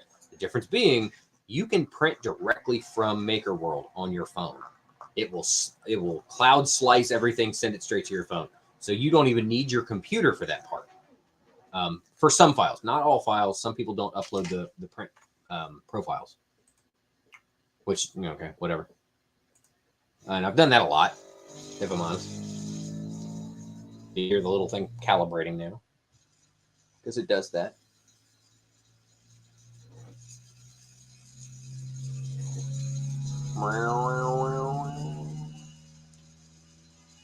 It is actually doing a calibration so that it can tell at what hertz frequencies the motor is going, so that it can compensate for it and get rid of ghosting that happens in prints.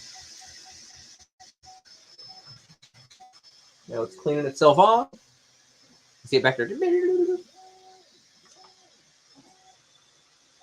Now it should be, yeah, cleaning off its nozzle. I think it's going to bed level. I probably should have turned bed leveling off. It probably doesn't need to do it.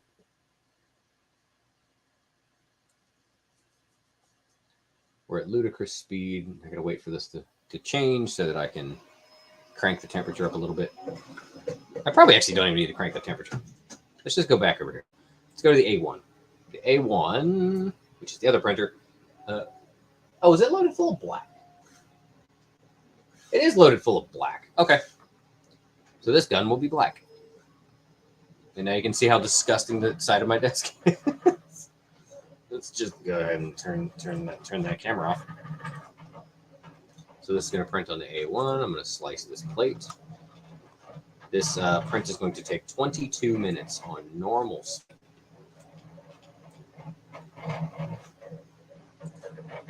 I just don't like printing things in black if I'm going to show you guys, because you're not going to be able to see. This is going to print on the A1, sending it.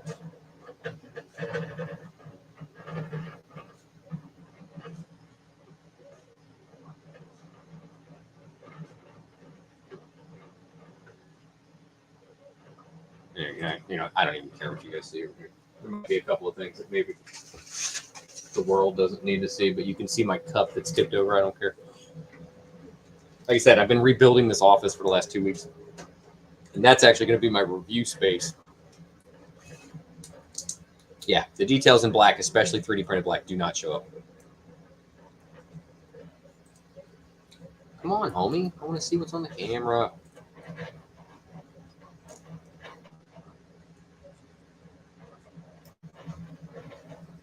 Homing toolhead. We're going to put this on ludicrous speed, too, and just see what happens. See if we get another Brillo pad.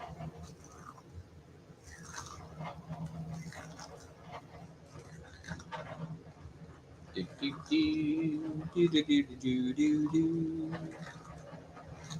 show you some multicolor printing too, actually. This will be, you'll like this will be interesting.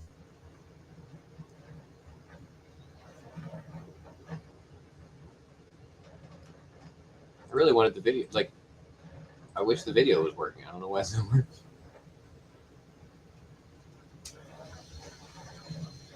That printer's also on a different wireless network than the other ones are.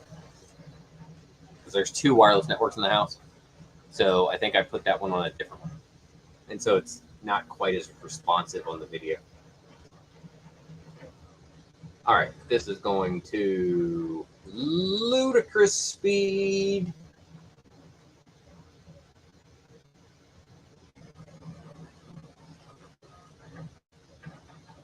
I'm being impatient. Normally, I have to wait until it like starts printing to do this. Loading failed. No, it didn't. I can tell it didn't. I'm watching it turn.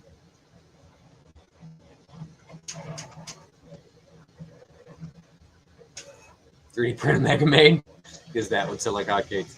That would be kind of awesome. I'd make like a Titan scale like a Mega Maid. It'd be kind of easy almost because she's so boxy. Or I could make a vacuum cleaner for somebody else, for one of the other figures. That'd be funny. Would definitely not be beyond me to do something like make a vacuum cleaner for one of the figures. I mean, I made a casting couch once, so.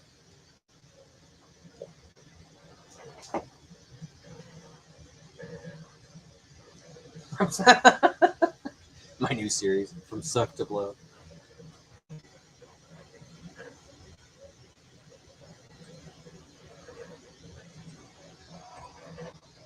Let's see, A1 Mini, what you up to? What you doing? Actually, well, I can actually show you what the difference in the printer, the video quality, because I've got, like, that's what the A1 sees. So here's the X1 Carbon. It has the best processor and camera. And it's currently printing a Flexi Dragon. So this one kind of more shows you how fast this thing is running.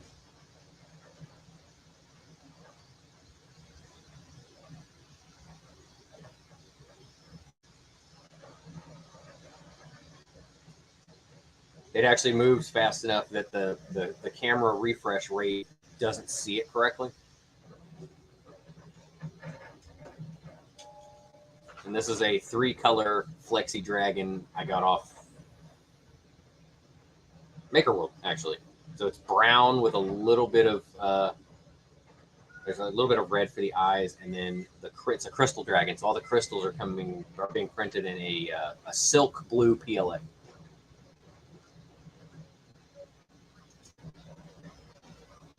Oh, here we go back to the A1 now. The A1 Mini. I think my network might be getting weird.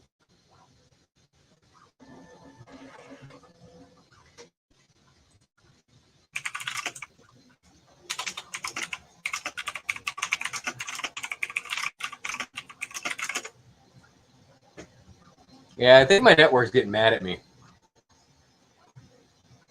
I hope I'm not chopping out too bad.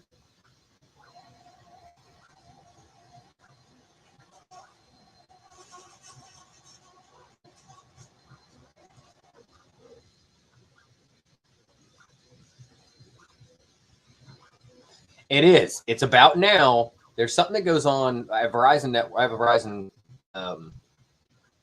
Internet, and as Brackett would tell you, when we would play Fortnite, it would be right around now as I'd have to stop playing because the things would get real bad. They would, like, I would start getting latency issues all the time. And right now, you figure I'm streaming while using a web interface to design. All these printers are networked, and I keep jumping between all of the cameras, trying to load the cameras. So it's probably really pissed off at me.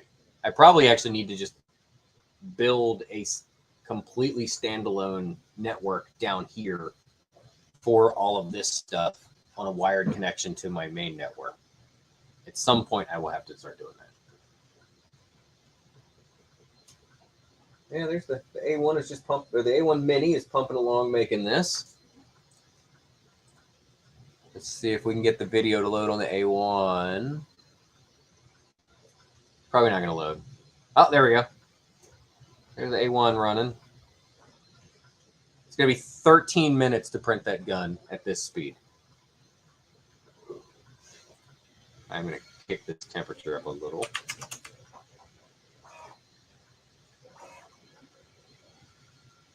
$12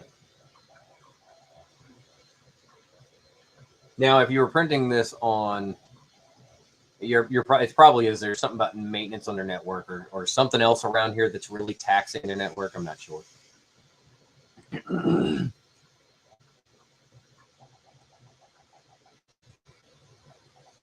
All right, good night, Raz. Thanks for coming by, man. It is almost midnight, so I get it. And we'll probably wrap up. Yeah, about midnight. 2-hour live stream. That's not bad. That's not bad. I need to schedule these better.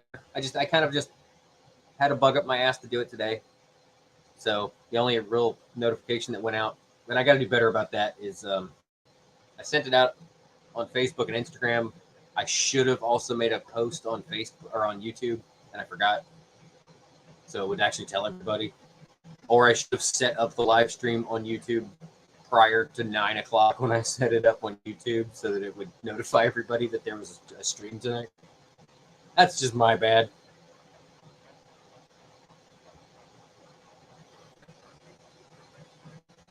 Cults 3D is not bad if you want to put your designs up. I had to remove all my designs, almost all of them, from Thingiverse and Cults and everywhere else, because I got really sick and tired of seeing people printing my work and selling it on websites. I was finding things on eBay. I still find things on eBay. I still find things on Facebook Marketplace. I have found entire websites that are dedicated to selling 3D printed stuff that is full of my designs, or it's my designs with one thing little tweaked so that they can claim it's new when it's not. I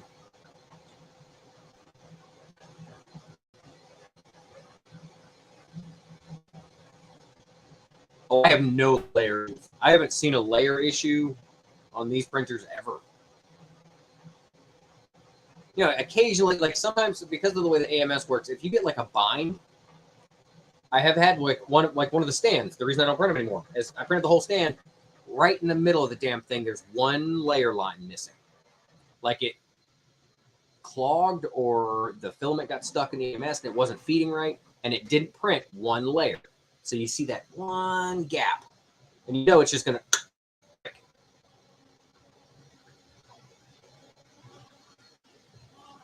But no, I don't have layer issues at all. Now, I also am not one of those people who minds layer line. So this is one of the stands, which, by the way, I redesigned the stands. I heard everybody's complaints. The original stands were, there's a bunch of stuff in this, but the original stands were like this. You took this and you pressed it in and it clicked in, and good goddamn luck getting it out. I get it. Not a bad idea. So I redesigned the stands. Okay. This is a special one I was testing. Logo in the center. The logo was in the center of the other ones. I just colored it. Layer lines aren't quite an issue here. They slide in from the back now.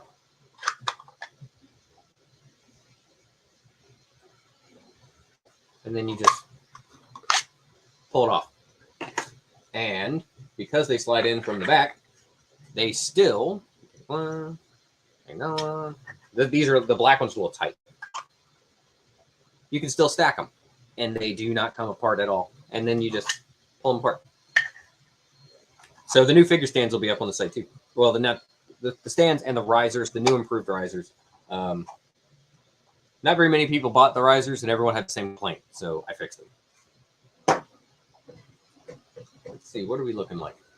The 6 minutes on the single pistol. And I don't want to go cameras, so I'm just going to jump over here and look. We're 18 minutes on the backpack, and then we can see how that loads up. So while we're doing this, let's do a device. Let's do the P1P because it's not running anything right now. Change this to the P1P. Transfer all that over because I want to keep it. Throw in a new plate. Resync the filament. So I've got PETG, I've got this off yellow and this blue. So let's do this.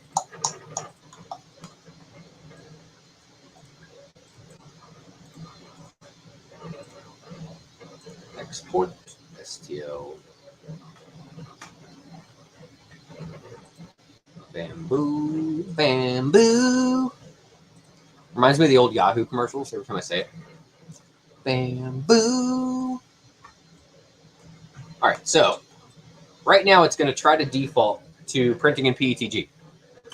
You do not mix PETG with other stuff. It doesn't stick. We're going to go in here and I'm going to say change filament to yellow. And then we're going to go up here to this tool. This is the color painting tool. And I'm going to give it a blue blade.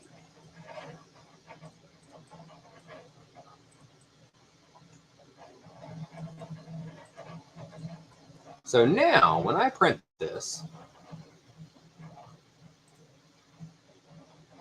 here we go. There's the supports,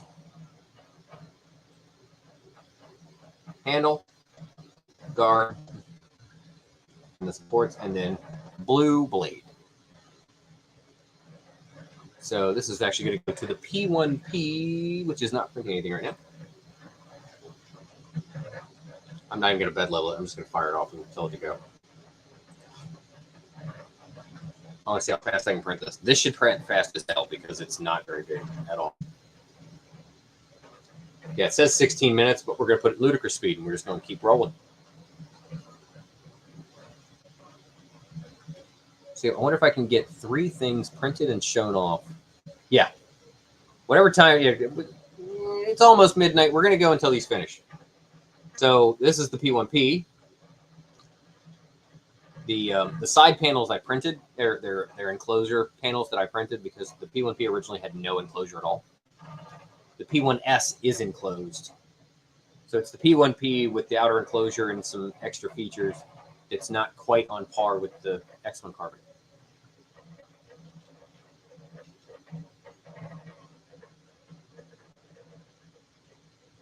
That's going to go there.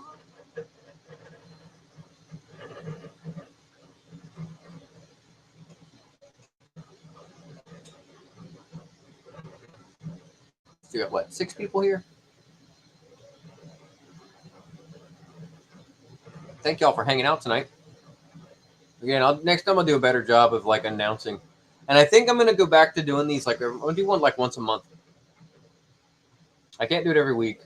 I can't get content out every week, much less a live stream. Let's be honest. But I think I'm going to try to do like once a month, maybe like the first Saturday of the month. I'll do this at like 9 or 10 o'clock. They're going to get the kids to bed before I can do this. So, life of a single parent. I'm going to get the kids to bed so I can do some stuff. It might actually. That's a good call. He is buried somewhere.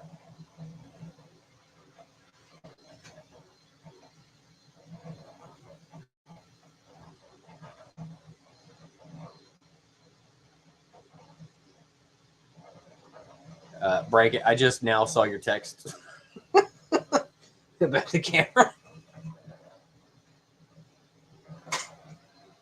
Yeah, I'm a dumbass. It's fine. I keep checking now. I keep being like, all right, am I still on the screen? Is everything on the screen? All right, cool. Everything's on the screen.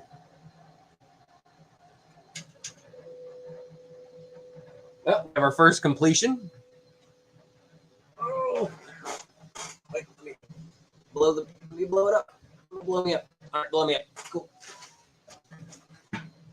So,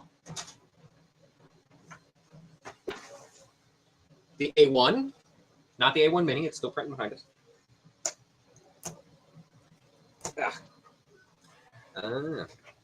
I should have let that cool off a little bit.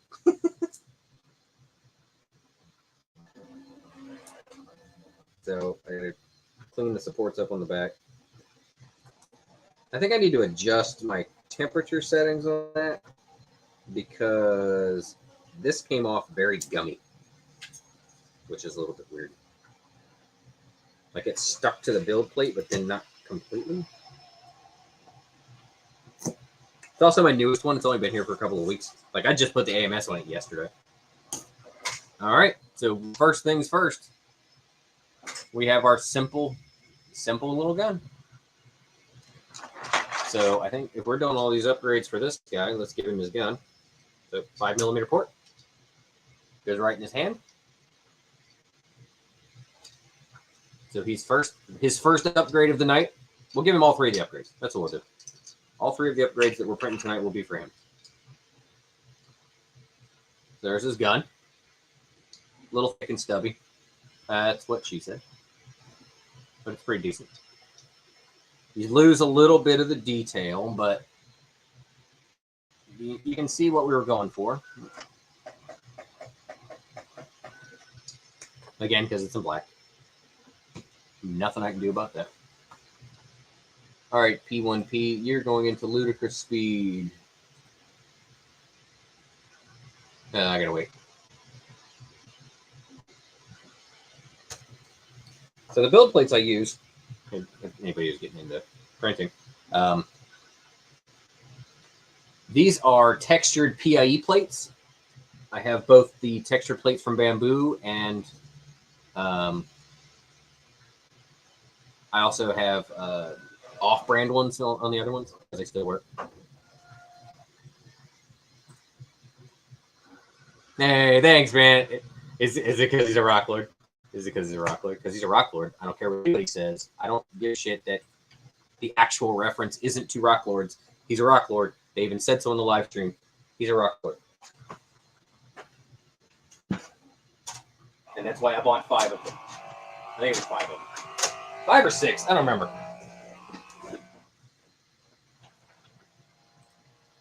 And yeah, since these are coming out, and I know they're making at least 3, I think there's him. I'm hoping it's more, but I know it's him and the little red guy that came out. The one that's not very good. And I think they're going to do a couple more. And I'm really hoping I'll add those into a new season of getting your rocks off. Because, of course. I'm going to dry brush a couple of them with some browns. I might change the that piece here so in truck mode it looks a little bit different. Just because I want to. I even thought about changing, because this is the front of his leg and the foot, and this comes off in truck mode to make that weird battering ram. And it's held on by this rectangular peg right here, and it wouldn't be hard, really, for me to make a different leg for him. It might not have the articulation, but I could make a different leg for him and make his truck mode look more like a camper mode or something. I don't know. I think I could. Just like these side panels, I bet I could change these and make different wheels and pop different stuff on here. If I had a resin, if I was better with, that's the only problem, is I'm not good with organic stuff. I have been. But this so far is the best figure I've gotten in the last 6 months. Now, I did get, what's his name? Oh, God, I drew a blank. Everybody just got him, and I just got him yesterday.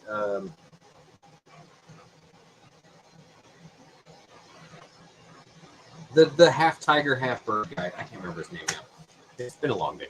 I just got him, and he's really cool. But this is still, I love this figure.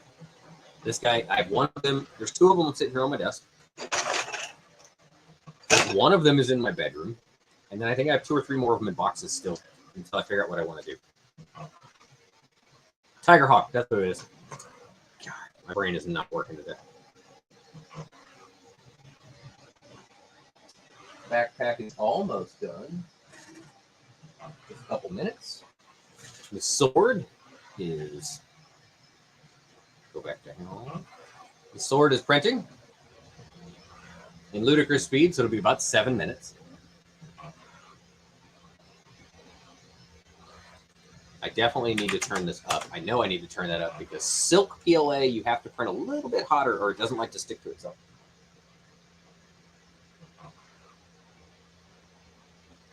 Oh wait, no, that's not, that blue's not the silk, so it shouldn't matter that much.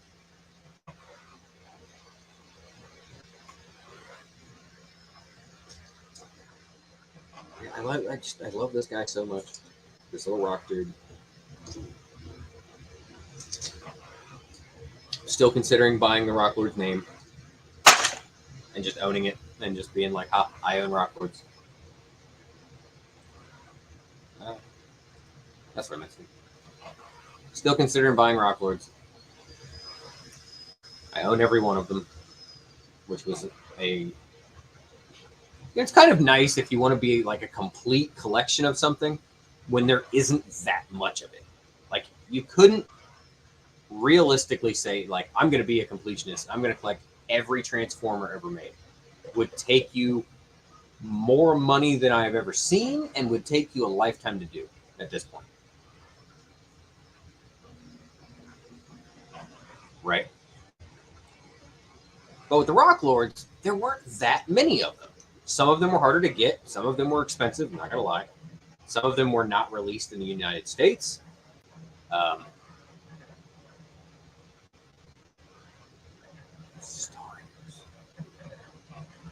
don't know if I've ever heard of that toy line. It sounds familiar. But I don't know.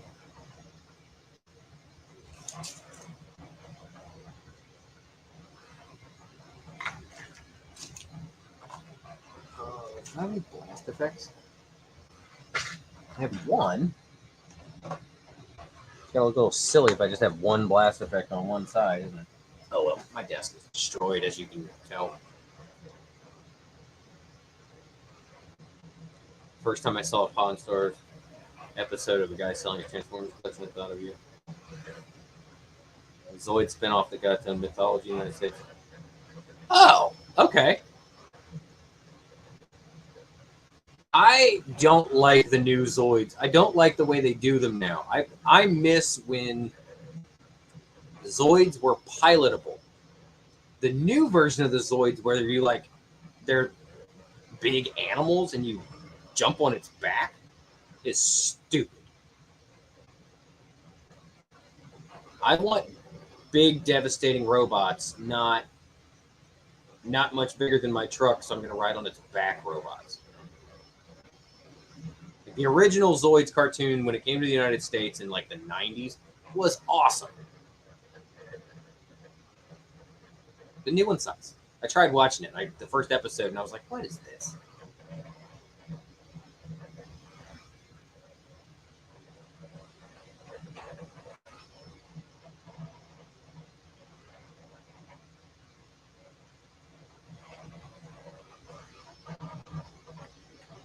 Check this out. Marvel Comics was pretty dang good for its time, and the design was like really Transformers.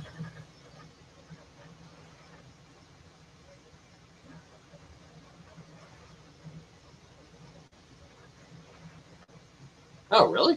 Listening books on YouTube. Okay. Huh.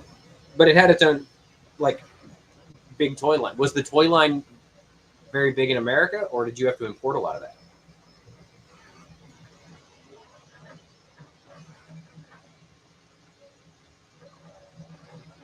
Pack is almost done.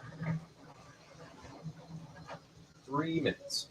I think the sword is changing colors, so it means all the yellow is printed. Now it's got to go into the blue, but it probably is going to have a transition. It's probably not going to go directly to blue.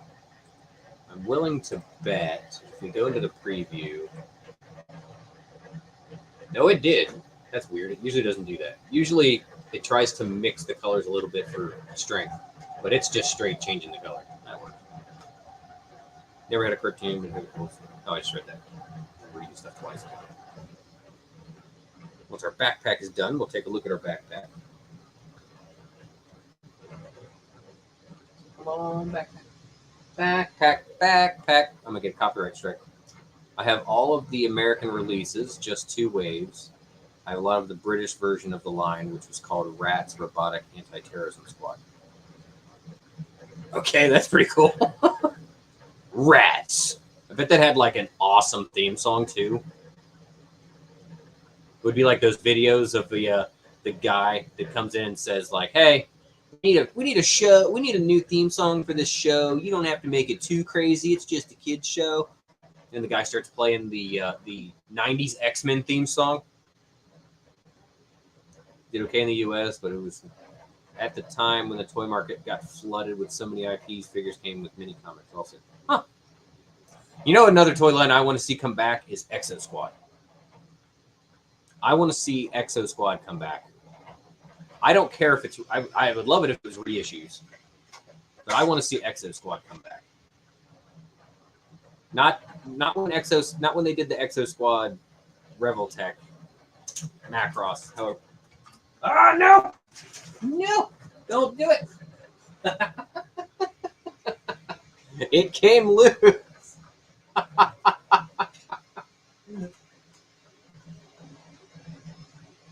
So this is the problem with me running at ludicrous speed.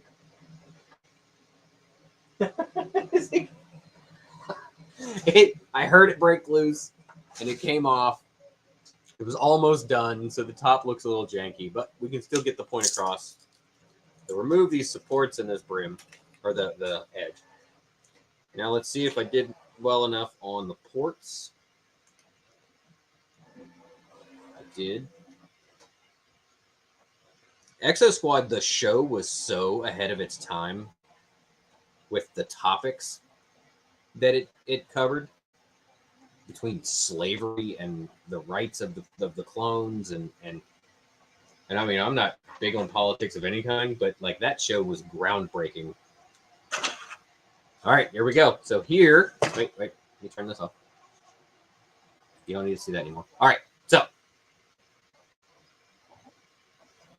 here's our backpack with the ports plugged in. The top of it's janky, but I can print another one. The little electrical panel back here and the little venting in the back. So then just take this. Oh, I should have checked the depth. Depth is important on these 5mm ports. So if you look, it's not very deep, so that's as far as it goes in.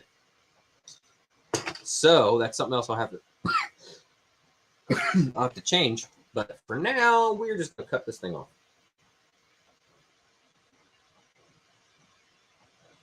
I want to get it a good.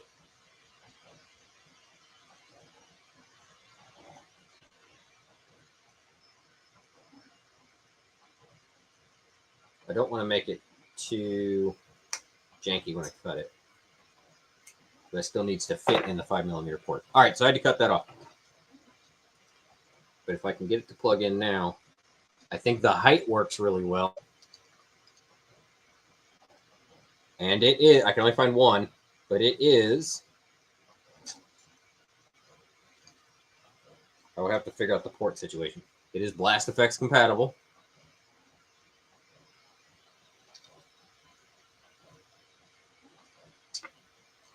Oh, that sucks. I'll have to measure that peg. I should have measured that peg. So far, he's got his gun. He's got his new jetpack. And now, if I was making this specifically for this figure, there's things I could do. So I could bring the backpack in more, trim it out so that it, tucks underneath here a little bit in this gap. But considering it's just a real fast, let's see if we can do this. It does make him very back heavy, even though I did not print that with a lot of infill, but it has a lot of walls.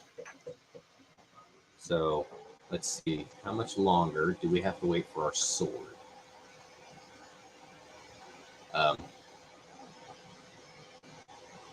10, 9, 8, 7, 6, 5, 4, 3. Oh, it's got 50 layers left, but it's printing the layers. So it's so small, it's just firing up the layers. If you look at this counter, down here, you'll see how many layers it's printing and how fast it's printing it. Because you're now up at that little tip. Just the tip. You know me, I will always keep these live streams inappropriate and fun and funny. Just like my videos. All right, it's done. So now, I'm not even going to wait for it to finish. I'll pop it off. All right. So let's see this sword. And as fast as I threw the sword together, I'm not expecting much. But let's see. I'm also a little bit worried about breaking it. The blue turned out really nice. The yellow looks really nice. Supports are coming off pretty easily. I'm just trying really hard not to break the blade. And then we give him his sword. Ah!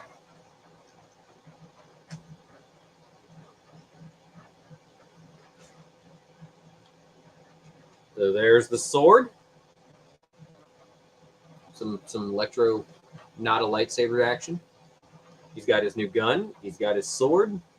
He's got his Warhammer-esque jetpack. So there we go. So that's 3 different upgrades, all done tonight, all printed tonight, and you got to watch all of them print. Here's the sword. My lighting kind of sucks. Here's the sword. The the bottom of the guard here could probably be printed a little bit better because it's got a kind of an angle up. Excuse me, which means I need to flatten it off. So the handle's good and smooth. The blade came out awesome, actually. I mean, the blade, you can't tell, I know. But the blade is super smooth. The very tip of it always kind of gets a little bit messy at the top because as it's printing, there's a little tiny bit of flex that happens because it's touching, right? So it's and it kind of moves things around a little bit. So it gets a little bit messed up. But as far as just a real quick, simple little sword goes, and it's just printed in the colors that happen to be loaded. I did also make some Spider-Man webs too. I have to pull out a Spider-Man and give him his new webs. Some nice chrome webs for him. So he's got a gun, a sword, a backpack.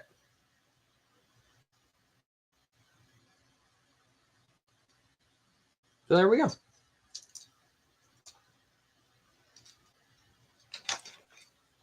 So, and perfect timing. We've been on for 2 hours and 10 minutes. It is 12:10. So I think I'm going to call it. So thank you, everybody, for coming to hang out with me tonight. Watching me mess up prints. Joining me in some failure. The life of a 3D printer. Tons of failure. This is by far not the most amount of this I've ever held in my hand at once. Believe me. We designed some cool things. And hope anybody learned something or got some ideas or any inspiration. That's awesome. I would love that. And I think that's what I'm going to call it for tonight. So thank you, everybody, for joining. Have a good night, and I'll see you next time.